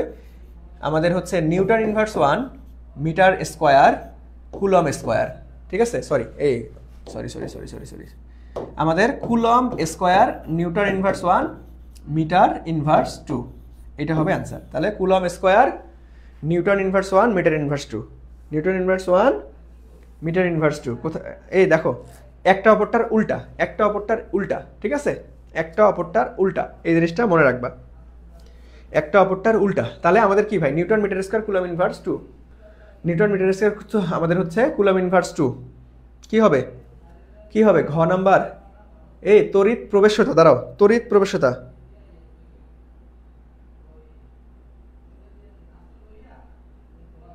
হ্যাঁ ঠিক আছে। এখন যদি কুলম্ব ধ্রুবক চাইতো তখন কিন্তু আমাদের এটা হইতো newton metre square coulomb inverse 2, ঠিক আছে, আমাদের এইটা, ঠিক আছে, একটা অপরটার উল্টা। সো একটা জিনিস মনে রাখলেই হবে, জাস্ট উল্টাটা দাগাই দিবা, তাহলে newton inverse 1 metre inverse 2 coulomb square, ঠিক আছে। এই তো সবাই পারছো যে ভাইয়া D number D number D number, এই এককগুলো গুরুত্বপূর্ণ। সো নেক্সটে আসো যে ভাইয়া দুটি চার্জের মধ্যবর্তী দূরত্ব 1/3 গুণ করলে এদের মধ্যকার বল কত গুণ বৃদ্ধি পায়, এদের মধ্যকার বল কত গুণ বৃদ্ধি পায়, ওকে, এদের মধ্যকার বল কত গুণ। তাহলে দেখো ভাই এখানে বড় সূত্র নেওয়ার দরকার নেই, তাহলে আমার কি দেওয়া আছে, দূরত্বের সাথে বলের সম্পর্ক। তাহলে দূরত্বের সাথে বলের সম্পর্ক কি ভাই, বর্গের ব্যস্তানুপাতিক না, তাহলে আমরা বসাই দাও, তাহলে 1/3 1/1/3 তার উপরে স্কোয়ার, তাহলে আমাদের কত হবে 1/1/9, উল্টাই গেলে 9 গুণ। তাহলে আমাদের ক নাম্বারটা রাইট অ্যান্সার। দেখো এগুলো সিম্পল, জাস্ট কোন টাকার কত গুণ, কোন টাকার কত গুণ, এই ধরনের প্রশ্ন থাকলে তুমি জাস্ট সম্পর্ক দিয়ে ম্যাথ সমাধান করে দিবা, বড় সূত্র নেওয়ার দরকার নেই। তোমার টেস্ট পেপারে দেখবা বড় বড় সূত্র দিয়ে আমার হচ্ছে F1 F2 ধরে উপরে F1 নিচে F2 এইভাবে ভাগ করে করে অ্যান্সার দরকার নাই ভাই। কোন টাকার কত গুণ, জাস্ট সম্পর্ক থেকে তুমি মান বসাই দিয়ে উত্তর নিয়ে আসবা, জাস্ট সম্পর্ক থেকে মান বসাই দিয়ে তুমি কি করবা, উত্তর নিয়ে আসবা, ওকে। নেক্সটে আসো, দেখো তড়িৎ প্রাবল্য বনাম দূরত্বের আলটিমেটলি লেখচিত্রটা কি হবে, তড়িৎ প্রাবল্য বনাম দূরত্ব, তড়িৎ প্রাবল্য বনাম দূরত্ব, তড়িৎ প্রাবল্য বনাম দূরত্ব। তাহলে কি হবে ভাই, এটা তো আমাদের ব্যস্তানুপাতিক সম্পর্ক, প্রাবল্যর সাথে ই এর সম্পর্ক কি, আমাদের ব্যস্তানুপাতিক সম্পর্ক না, জাস্ট ব্যস্তানুপাতিক, অর্থাৎ আমাদের হচ্ছে 9 × 10⁹ আমাদের কি ভাই Q/R। তাহলে ই এর সাথে আর এর কি সম্পর্ক, ব্যস্তানুপাতিক সম্পর্ক না, ব্যস্তানুপাতিক সম্পর্ক হলে কি হবে আমাদের ওই যে মনে করো আয়তাকার অধিবৃত্তাকার, অর্থাৎ গ নাম্বারটা, বুঝতে পারছেন, অর্থাৎ কি হবে গ নাম্বারটা, ক্লিয়ার, বুঝতে পারছেন ভাইয়া, ক্লিয়ার। আমাদের কি হবে, জাস্ট সমানুপাতিক ব্যস্তানুপাতিক তুমি কনভার্ট করে ফেলবা, সমানুপাতিক ব্যস্তানুপাতিকে কনভার্ট করে ফেলবা, ঠিক আছে, বুঝতে পারছো। তাহলে এই তো হ্যাঁ 31 সি নাম্বারটা হবে। নেক্সটে আসো, দেখো একটি সুষম তড়িৎ ক্ষেত্রে 50 সেন্টিমিটার ব্যবধানে অবস্থিত দুটি বিন্দুর বিভব পার্থক্য দেওয়া আছে কত ভাইয়া, 200 ভোল্ট। তাহলে প্রাবল্য কত, তাহলে ই ইকুয়াল টু আমরা বিভবের সাথে প্রাবল্য সম্পর্ক V/R সূত্র জানি, এটার বেসিক মেইন সূত্র হচ্ছে ই ইকুয়াল টু -dV/dr, তাই না, বাট আমরা যখন ম্যাথমেটিক্স সমাধান করি তখন এই মাইনাসটাকে স্কিপ করি। তাহলে V 200/R, আর এর মান কত 50 সেন্টিমিটার, তাহলে 50/100, 0 কাটো 0.5, দশমিক তুলে দাও 0, তাহলে 4 × 5 = 20, 400, গ নাম্বারটা রাইট অ্যান্সার, ওকে, গ নাম্বারটা রাইট অ্যান্সার, গ নাম্বারটা কি ভাইয়া রাইট অ্যান্সার, বুঝতে পারছো রে, গ নাম্বারটা রাইট অ্যান্সার, বুঝতে পারছো, ক্লিয়ার সবার। এই তো 3200 সি নাম্বারটা, সাবাস ফাহমিদা, সবার আগে করছো, ওকে। সো চলো আমরা তাহলে নেক্সটে চলে যাবো, চলো ভাইয়া আমরা নেক্সটে চলে যাবো। দেখো নেক্সটে কি বলছে যে ভাইয়া 20 সেন্টিমিটার ব্যাসার্ধের একটি ফাঁপা গোলককে দূরত্বে স্থাপন করলে, একটা সার্টেন দূরত্বে স্থাপন করছে, আমাদেরকে তো 2 × 10⁹ কুলম্ব চার্জে চার্জিত করা হলো। এখন গোলকের কেন্দ্র থেকে 18 সেন্টিমিটার দূরত্বে, তাহলে দেখো ব্যাসার্ধ কত ভাই, ব্যাসার্ধ 20 সেন্টিমিটার, বাট কেন্দ্রে বলছে ভাই 18 সেন্টিমিটার দূরত্বে বিভব কত। দেখো এই যে মনে রাখবা, গোলকের অভ্যন্তরে সকল পয়েন্টে বিভব ধ্রুবক থাকে, ধ্রুবক মানে স্থির। এই ধরনের প্রশ্নে আপনার যদি এই ইন টোটাল ব্যাসার্ধটা নিতে হয়, এখানে 20 সেন্টিমিটার, 20 সেন্টিমিটারই নিতে হবে আপনার কি 18 সেন্টিমিটারের জন্য। সো এখানে 20 সেন্টিমিটারের জন্য যত আসবে 18 আসবে, অত 10-এর জন্য, 8-এর জন্য, 2-এর জন্য একই আসবে, কারণ গোলকের অভ্যন্তরে বিভব স্থির থাকে, গোলকের অভ্যন্তরে বিভব স্থির থাকে অথবা ধ্রুবক থাকে, এই জিনিসটা মাথায় রাখতে হবে। তাহলে আমাদের মেইন সূত্র কি ভাইয়া, মেইন সূত্র কি, যে আমরা সবাই জানি যে ভাইয়া V = 9 × 10⁹ বিভবের সূত্র কি Q/R, Q/R। তাহলে Q এর মান কত আমাদের 2 × 10⁹, আর R এর মান কত, এই যে 20 সেন্টিমিটারই বসাবো, তাহলে 20 × 10⁻²। এটাকে ক্যালকুলেশন করো, যা আসবে সেটাই উত্তর, এটাকে ক্যালকুলেশন করো, যা আসবে সেটাই উত্তর, এটাকে ক্যালকুলেশন করলে দেখবে যে 90 ভোল্ট চলে আসতেছে, গ নাম্বারটা চলে আসতেছে, ওকে। এটাকে করলে দেখবা যে 90 ভোল্ট গ নাম্বারটা চলে আসতেছে। চলো নেক্সটে যাই। স্থির তড়িৎ সহজ আছে, চলো তড়িৎ বুঝলে স্থির তড়িৎ পানি ভাত। দেখো এই যে বাবা এই প্রশ্নটা মোটামুটি স্ট্যান্ডার্ড, এইটা তোমার প্রথম দেখায় তুমি নাও পারতে পারো। দেখো কোনো একটা বিন্দুতে তড়িৎ বিভব দেওয়া আছে কত ভাইয়া, v = 6x - 3y + 2z হলে আমাদের তড়িৎ প্রাবল্যর মান কত? আমরা তড়িৎ প্রাবল্য ইকুয়াল টু কি জানি যে ভাইয়া আমাদের তো -dv/dr জানি। তাহলে দেখো v এর পুরো সমীকরণ দেওয়া আছে, তাহলে আমাকে কি করতে হবে, ডিফারেনশিয়েট করতে হবে। কি করতে হবে ভাইয়া, ডিফারেনশিয়েট করতে হবে। তাহলে দেখেন আমরা এখন ex বের করব, আমাদের যেহেতু দরকার প্রাবল্য e দরকার, তাহলে আমরা আগে v এর এক্সাক্ট আমরা মানটা আনবো। দেখো ex যদি বের করতে চাই তাহলে কি করতে হবে, মাইনাস তো থাকবে, পুরোটাকে ডিফারেনশিয়েট করো কার সাপেক্ষে, আমরা x এর সাপেক্ষে, যেহেতু আমরা x বের করতেছি। তাহলে দেখো x এর সাপেক্ষে ডিফারেনশিয়েট করলে yz ধ্রুবক, তার মানে শুধুমাত্র 6 থাকতেছে, তাহলে -6 পাচ্ছি আমরা। আবার ey, তাহলে y এর সাপেক্ষে ডিফারেনশিয়েট করো, তাহলে xz ধ্রুবক -3, তাহলে +3 হয়ে গেল। আবার ez, z এর সাপেক্ষে ডিফারেনশিয়েট করলে xy ধ্রুবক -2 হয়ে গেল। তাহলে এখন আমরা ইন টোটাল যদি ই প্রাবল্যটা বের করতে চাই তাহলে আমাদের মান আসতেছে কত, যে মাইনাস দেখো 6, আমরা বলতে পারবো এটাকে 6i প্লাস হচ্ছে 3j - 2k। এখন ভাই এটার তো মান আনতে হবে, এটার দেখো ভেক্টর অধ্যায়ে আমরা মান, একটা ভেক্টর এর মান কিভাবে বের করতে হবে, যে √ এই যে 6² + 3² + 2²। দেখো মাইনাস নিয়ে প্যারা নেওয়ার দরকার নাই, কারণ স্কোয়ারকে আলটিমেটলি মাইনাসকে বর্গ করলে আমাদের কত আসবে, ওই প্লাসই আসবে। দেখবা এটাকে অ্যান্সার করলে আসবে 7। এটা মূলত ভেক্টরের সাথে কানেক্টেড। সো 7 কোথায়, খ নাম্বারটা। ওকে, এটা মূলত কি ভাইয়া, ভেক্টরের সাথে কানেক্টেড। হ্যাঁ এই তো, সাবাস ফাহমিদা, সবার আগে অ্যান্সার করার জন্য আমাদের কি হবে, খ নাম্বারটা রাইট অ্যান্সার হবে 7। ওকে, এটা ভেক্টরের সাথে কানেক্টেড, সো মাথায় রাখবা। নেক্সটে আসো যে ভাইয়া একটি দ্বিমেরুর তড়িৎ বিভবের সাথে, তড়িৎ বিভব এর সাথে দূরত্বের কি সম্পর্ক। দেখেন তড়িৎ বিভবের সাথে দূরত্বের সম্পর্ক চাইতে পারে, তড়িৎ প্রাবল্যের সাথে দূরত্বের সম্পর্ক চাইতে পারে। সো তড়িৎ বিভবের সাথে সম্পর্ক অর্থাৎ v সমানুপাতিক r−2, আর যদি e বলা থাকতো তাহলে r−3 হইতো। সো এই দুইটা সম্পর্ক খুবই গুরুত্বপূর্ণ। তার মানে r−2, বিভব যেহেতু বলছে তাহলে r−2, r−3 কখন হইতো, যখন আমাদের প্রাবল্য e যখন বলতো তখন এই সূত্রটা হইতো। সো পাশাপাশি দুইটা জিনিস মনে রাখবা, খুবই খুবই খুবই গুরুত্বপূর্ণ, এরা ঘুরে ফিরে বারবার আসে। নেক্সটে আসো যে ভাইয়া এই একটা বিন্দু দেওয়া, এই একটা মনে করো চিত্র দেওয়া আছে এবিসি ত্রিভুজ। এখন বলছে বি বিন্দুতে কত মানের চার্জ স্থাপন করলে, এই যে এইখানে বি বিন্দুতে কত মানের চার্জ স্থাপন করলে মোট তড়িৎ প্রবাহ তড়িৎ বিভব 0 হয়ে যাবে। তাহলে দেখো এখানে আবার শর্ত দেওয়া আছে কি ভাইয়া, AB equal to AD equal to BD equal to আমাদের সিডি, তার মানে সবগুলাই সমান। এই যে এবি বিডি, আমাদের এবি এডি, তার মানে এই যে এডি এতটুকু অংশ, আবার বিডি এতটুকু অংশ, আবার এই যে সিডি এতটুকু অংশ, সবগুলাই সমান। ওকে, তাহলে ধরে নাও যে ভাই এডি বিডি সবগুলো যদি সমান, সো এই সবগুলোকে ধরে নাও যে ভাই এডি বিডি বিডি আবার সিডি, এটা ধরে নিলাম আমরা, ধরে না একটা মান, সার্টেন একটা মান ধরে নাও, ধরো পাই 180 ধরলাম, প্যারা নাই। ঠিক আছে, এখন আপনাকে বের করতে হবে যে ভাইয়া এই পয়েন্টে কত চার্জ স্থাপন করলে আমাদের বিভব 0 হবে, এই পয়েন্টে কত বিভব 0 হবে। তাহলে দেখো তখন আমরা কি জানি যে ভাই 1/4π অর্থাৎ 9 × 10⁹ কি জানি আমরা, v/r জানি না, v/r জানি না ভাইয়া, v/r জানি না। তাহলে দেখো এখানে আমরা কি করব, এটাকে এত কাহিনী না কইরা, দেখো এত কাহিনীর দরকার নাই, যেহেতু এমসিকিউ আসছে, এটা একদম শর্টকাট ভার্সন শিখাই। যদি বলে যে ভাইয়া বিভব 0, কত চার্জ স্থাপন করলে বিভব 0, সো বিভব 0 শর্ত হচ্ছে যে q1 + q2 + q3, জয়টা চার্জ থাকবে, এটা কয়টা চার্জ, 3টা চার্জ না, 3টা চার্জ, q3 = 0, এই শর্ত লাগাই দিবা।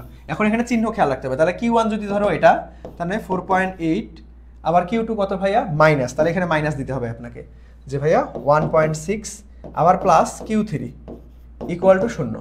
এখন আপনাকে জাস্ট q3 এর মানটা আনেন, q3 এর মানটা দেখবেন যেখানে q3 কে ক্যালকুলেশন করলে মাইনাসই চলে আসবে, কারণ এখানে কত প্লাস বড় সংখ্যা পার করে দাও, মাইনাস চলে আসবে, -3.2 কুলম।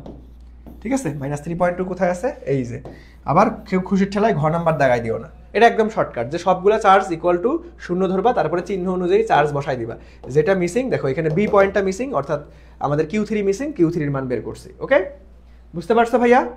এই তো সাবাস, বি নাম্বারটা, সবাইকে ধন্যবাদ। তাহলে দেখো এই যে বর্গক্ষেত্র থাকলে সেম জিনিস, যে ভাইয়া দেখেন আমাদের এই ডি পয়েন্ট মিসিং, তাহলে কি করবো, এই যে 1 + 15 - 12 প্লাস ধরেন এখানে ডি পয়েন্ট মিসিং, এই ডিটাই বের করবো।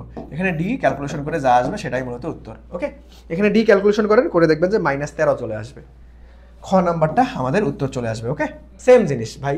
বিভব যদি বলে শূন্য, যে কেন্দ্রে বিভব শূন্য, কেন্দ্রে বিভব শূন্য বললেই আমাদের এই নিয়ম ফেলাই দিবেন আপনি, শর্টকাটে অ্যান্সার চলে আসবে। ওকে, দেখবে যে গাইডের মধ্যে অনেক বড় করে সমাধান করে দেওয়া আছে, দরকার নাই, আপনি শর্টকাট ভার্সন দেখা মাত্রই উত্তর চলে আসবে। নেক্সটে আসেন, দেখেন এটা একদম বেসিক একটা সূত্র, যে ভাইয়া এখানে দুইটা সমান্তরাল পাতধারক দেওয়া আছে, দিয়ে বলছে যে চিত্রের পি বিন্দুতে শূন্য মাধ্যমে তড়িৎ প্রাবল্য কত। দেখো পি বিন্দুতে আমরা যদি বলি যে সমান্তরাল পাতধারকের মাঝে থাকে, তাহলে তড়িৎ প্রাবল্য কত হবে ভাই? এখানে আমাদের তড়িৎ প্রাবল্যটা কত, দেখো এখানে এ বি, অর্থাৎ সমান্তরাল পাতধারক এই যে পাত এ বি এবং বিডি, এ বি এবং বিডি, এ বি এবং বিডির পি বিন্দুতে তড়িৎ প্রাবল্য হবে ই ইকুয়াল টু আমাদের sigma divided by 2 epsilon nought. এটা একটু কষ্ট করে মনে রাখতে হবে, দুইটা সমান্তরাল পাতধারকের যে কোনো বিন্দুতে আমাদের প্রাবল্য নির্ণয় করার সূত্র এটা। তাহলে দেখো এখন ব্যাপারটা হচ্ছে পি বিন্দুটার কিন্তু যে ভাই এই দিক থেকেও এই পয়েন্টের জন্য আসবে, এই দিক থেকে এই পয়েন্টের জন্য কাজ করবে। তাহলে দেখো দুইটার জন্য তাহলে এই দুইটা যোগ করতে হবে, তাহলে sigma divided by 2 epsilon nought, sigma divided by 2 epsilon nought. So এটাকে ক্যালকুলেশন করো, এটাকে ক্যালকুলেশন করলে শুধুমাত্র sigma divided by epsilon nought চলে আসবে, এটাই মূলত উত্তর। So sigma divided by epsilon nought কোথায়? ক নাম্বারটা। সো এটা কাজ করে মুখস্থ রাখতে পারো একদম ডিরেক্ট, যাতে হয়ে যায় যে অনেকে অ্যান্সার করে ফেলছো যে ভাইয়া 39-এর এ নাম্বারটা। হ্যাঁ, আমি এর আগেও ক্লাসে করছিলাম, তোমাকে বলছিলাম মুখস্থ করতে। যেমন এই যে এটাও যেমন ফিক্সড মান, আমরা যখনই ফিজিক্সে কোনো ফিক্সড মান দেখবো কষ্ট করে মনে রাখবো বা মুখস্থ করবো। দেখো পৃথিবীকে 6400 কিলোমিটার ব্যাসার্ধে একটি, পৃথিবীর ব্যাসার্ধ তো 6400 কিলোমিটার, এটা তো কখনো চেঞ্জ হবে না। তাহলে পৃথিবীর ধারকত্ব কত? পৃথিবীর ধারকত্ব অলওয়েজ আমাদের কত? 711 মাইক্রোফ্যাট, 711 মাইক্রোফ্যাট। কারণ এটা পৃথিবীর ব্যাসার্ধ ফিক্সড, এই জন্য আমাদের কি ধারকত্বও ফিক্সড, মনে রাখবা পৃথিবীর ধারকত্ব আমাদের 711 মাইক্রোফ্যাট। নেক্সটে আসো, যে ভাইয়া সমান ধারকত্বের তিনটি ধারক প্রথমে শ্রেণীতে, সমান ধারকত্বের তিনটি ধারক, তার মানে ধরেন আমাদের সি সমান ধারকত্ব সিধা আছে, তাহলে শ্রেণীতে থাকলে কি হবে? সবগুলো যোগফল না, সবগুলো যোগফল না কিন্তু, মানে সমান্তরালে, অর্থাৎ সি ডিভাইডেড বাই 3। এখন কিন্তু রোধের উল্টা, আবার পরে সমান্তরালের বেলায় সমান সবগুলো, তার মানে 3C এন, এটা হচ্ছে কি আমাদের হচ্ছে সি অফ এস, আর এটা কি সি অফ পি। এখন আপনাকে বের করতে বলছে দুটি ক্ষেত্রে ধারকত্বের অনুপাত কত। তার মানে কে আগে আছে? শ্রেণী আগে আছে না? শ্রেণী আগে আছে না ভাই? তাহলে শ্রেণীরটা আগে বসাই দেন। শ্রেণীরটা কত পাইছি? C divided by 3 divided by 3C। তাহলে সি ডিভাইডেড বাই 3 ইন্টু আমাদের 1 ডিভাইডেড বাই 3C, সি কাটা, তার মানে 1:9 আমাদের গ নাম্বারটা রাইট আনসার। ওকে, সো মনে রাখবা মূলত যেই সূত্রগুলো আমরা শিখছি রোধের ক্ষেত্রে, জাস্ট উল্টা ভার্সন হবে ধারকের ক্ষেত্রে। আগে কি শিখছি যে ভাই রোধের ক্ষেত্রে RS equal to R1 plus R2, but এইখানে হবে CS equal to 1 divide by C1 plus 1 divide by C2। মানে রোধের ক্ষেত্রে শ্রেণীরটা এখানে হয়ে যাবে সমান্তরাল, এখানে আমাদের ওইখানে সমান্তরালটা এখানে হয়ে যাবে শ্রেণী, অর্থাৎ উল্টা ভার্সন। অর্থাৎ কি ভাই? উল্টা ভার্সন। এগুলো অনেক সহজ, এই যে সবাই পারছে অলরেডি। সো নেক্সটে আসো, নেক্সটে এই যে ধারকের সঞ্চিত শক্তি। সঞ্চিত শক্তি ডিরেক্ট সূত্র থেকে আসছে। সঞ্চিত শক্তির তিনটা সূত্র আছে, সূত্রগুলো একটু কষ্ট করে মনে রাখবা। হাফ সিভি স্কোয়ার অথবা হাফ কিউ ভি। দেখো এইখানে সি স্কোয়ার ভি আছে, হবে না, তাহলে গ নাম্বার হাফ কিউ ভি হবে। সো ডিরেক্ট তিনটা সূত্র আছে ভাই, সূত্রগুলো একটু মনে রাখবা। ওকে, সূত্রগুলো ভাইয়া একটু কষ্ট করে মুখস্থ রাখতে হবে। সঞ্চিত শক্তির ডিরেক্ট সূত্র মাস্ট, তিনটা সূত্র আছে, এখান থেকে মাস্ট একটা এমসিকিউ যে কোনো একটা বোর্ডে আসবে ইনশাল্লাহ, যে কোনো একটা বোর্ডে সঞ্চিত শক্তি অবশ্যই দেখে যাবা, বারবার আসে, তোমাদের বেলায়ও আসবে। দেখো এইখানে তাহলে এই যে সার্কিট সমাধান পাবা না ভাই, রোধের উল্টা। তাহলে এখানে শ্রেণীতে আছে, বাট এখানে যোগ করবো, তাহলে 1 আর 1 2, আর এখানে যেহেতু 2 শ্রেণীতে আছে, তাহলে এখানে গুণফল ডিভাইডেড বাই যোগফল, অথবা দুইটা যেহেতু সমান মান, তাহলে আমরা কি করব? আমাদের C divided by N, shortcut নিয়ম, তার মানে 2 ডিভাইডেড বাই 2 কত আসবে? 1। এগুলো মুখে সমাধান করা যায়। দেখো ক নাম্বারটা রাইট আনসার, রোধের জাস্ট উল্টা ভার্সন। নেক্সটে আসো, দেখো দুটি ধারকত্বের দুটি পাতের বিভব পার্থক্য এত, আবার সঞ্চিত শক্তি এত হলে সঞ্চিত শক্তি এত, ধারকত্ব কত। তাহলে আমরা কি জানি ভাই যে U equal to half C V square. তাহলে আমাদের দরকার কি? আমাদের ধারকত্ব, তার মানে সির মান দরকার। আমাদের দরকার কি ভাইয়া? সি এর মান দরকার। কি দরকার? সি এর মান দরকার। পাবা না তাহলে সি ইকুয়াল টু কি হবে? যে ভাইয়া 2u divided by V square. মান বসাই দিবা, ক্যালকুলেশন করবে, অ্যান্সার চলে আসবে। ক্যালকুলেশন করে দেখবা যে গ নাম্বার 1.3 চলে আসবে। বাট এইখানে এই ধরনের এমসিকিউ ধারকত্ব থেকে হয় তোমার ডিরেক্ট সূত্র থেকে আসতে পারে, অথবা ডিরেক্ট এই যে মান বসাই দিয়ে জাস্ট ক্যালকুলেশন, এই ধরনের সিম্পল ম্যাথ আসতে পারে। ওকে, আচ্ছা, এগুলো অনেক সহজ, জাস্ট অ্যাপ্লাই করবা। সো এই দেখছো আমাদের বলতে আমাদের স্থিরতরিৎ আলহামদুলিল্লাহ শেষ। দেখছো ব্রেক দেওয়ার প্রয়োজন হইলো? তোমরা তো খালি চিল্লাচিল্লি করো যে ভাই ব্রেক দেন ব্রেক দেন। আমি তো জানি এটা বেশি সময় লাগবে না, কারণ আমি চলতরিৎ খুব সুন্দর মতো বুঝাইছি। এইখানে বুঝাইলে এখানের মনে করো ওই যে পুরা বর্তনীর পার্টটা অর্থাৎ ধারকের সমবায়ের পার্টটা পুরাটাই ক্লিয়ার, অর্থাৎ একে অপরের বিপরীত। এখানে আহামরি সময় নিতে হয় না। সো আলহামদুলিল্লাহ আমাদের ক্লাস আজকে এই পর্যন্তই। সবাই বলেন ক্লাসটা কেমন লাগলো, এবং আলটিমেটলি যারা এই যে সাজেশনগুলো নিবা তারা অবশ্যই একটু ক্লাসটা শেষ হওয়ার মাত্রই তোমরা কি করো, এডুকেশন সায়েন্স পেজে নক করো, সবাইকে সাজেশন ইনশাল্লাহ দিয়ে দেওয়া হবে। ওকে, সবাইকে সাজেশন দিয়ে দেওয়া হবে। আর আজকের সাজেশনগুলো কি পাবো জানো? শুধুমাত্র চলতরিৎ স্থিরতরিৎ পাবো না। দেখো দেখাই যারা লাস্ট পর্যন্ত আসো, চলতরিৎ স্থিরতরিৎ এইখানে দেখো কি অধ্যায় আছে, আমাদের পরমাণুর মডেল ও নিউক্লিয়ার পদার্থবিজ্ঞান, এখানে আধুনিক পদার্থবিজ্ঞানের সূচনা, এইগুলোও দিয়ে দিব আজকে একই লিঙ্কের মধ্যে, যাতে করে তোমরা কালকে যেহেতু আমরা একদম সন্ধ্যার সময় ক্লাস নিব 6টার দিকে, সো আলটিমেটলি 6টার দিকে না কয়টার দিকে দেখি মনে নাই তো, দেখো কালকে কয়টার সময় ক্লাস, কালকে 6:30 ক্লাস। সো তখন যদি আমি পিডিএফটা দেই, সিকিউ তো প্র্যাকটিস করতে পারবে না, এই জন্য আগে ভাগেই সিকিউটা দিয়ে রাখতেছি যাতে করে প্র্যাকটিস করতে পারো তোমরা। ওকে, জাস্ট খালি আমরা তখন এই মনে করো ধরো 1 ঘন্টা সর্বোচ্চ 1 ঘন্টা 10-15 মিনিট বা 1 ঘন্টা সর্বোচ্চ 30 মিনিটের মধ্যে আমরা এই দুটো অধ্যায়ের এমসিকিউ পার্টটা শেষ করে আমাদের পদার্থবিজ্ঞান দ্বিতীয় পত্রের জার্নি ইতি টানবো ইনশাআল্লাহ 25 ব্যাচের সাথে এইচএসসি পরীক্ষার জন্য। আবার তোমাদের সাথে নতুন জার্নি শুরু হবে এডমিশনের সময়। সো বলেন কি অবস্থা আপনাদের? সো দেখছো আমাদের কোনো ব্রেকের দরকার হইলো না, আমি তো জানি যে তাড়াতাড়ি শেষ হয়ে যাবে ইনশাল্লাহ। ওকে, আচ্ছা ভাই পিডিএফ পাইলাম না, পিডিএফ পাবেন কেমনে? এডুকেশন সায়েন্সে মেসেজ দিয়ে পিডিএফ পাওয়া যাবেন।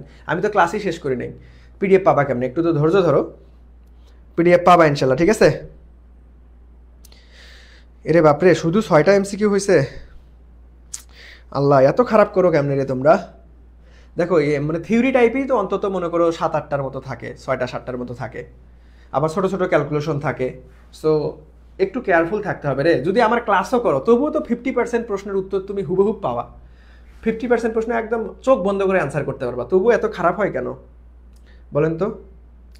ক্লাসগুলো একটু রিভিশন দেন, স্লাইডগুলো একটু দেখেন, রিভিশন দিয়েন। ওকে, আচ্ছা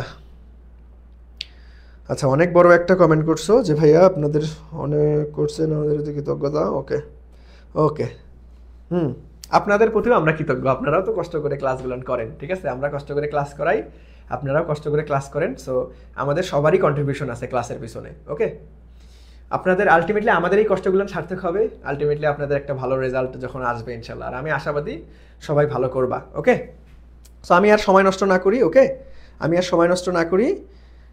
সো আলটিমেটলি আমরা এখন বিদায় নেই, আপনাদের পিডিএফগুলো দিয়ে দেই, আপনারা দ্রুত প্র্যাকটিস শুরু করে দেন, একটু ধৈর্য ধারণ করবেন। আমি তো ক্লাসটা মাত্র শেষ করলাম, একটু ফ্রেশ ট্রেশ হয়ে পিডিএফগুলো দিয়ে দেবো সবাইকে। ওকে, সো আল্লাহ হাফেজ সবাই। এডুকেশন সায়েন্সে মেসেজ দাও, আর যদি সায়েন্স খুঁজে না পাও তাহলে এমডি মনিরুজ্জামান মন্ডল লিখে আমার প্রোফাইল চলে আসবে, সেখানে নক দিলেও হবে, তোমাদেরকে সবাইকে পিডিএফ দিয়ে দেওয়া হবে। ওকে, সো আল্লাহ হাফেজ, টাটা, আসসালামু আলাইকুম।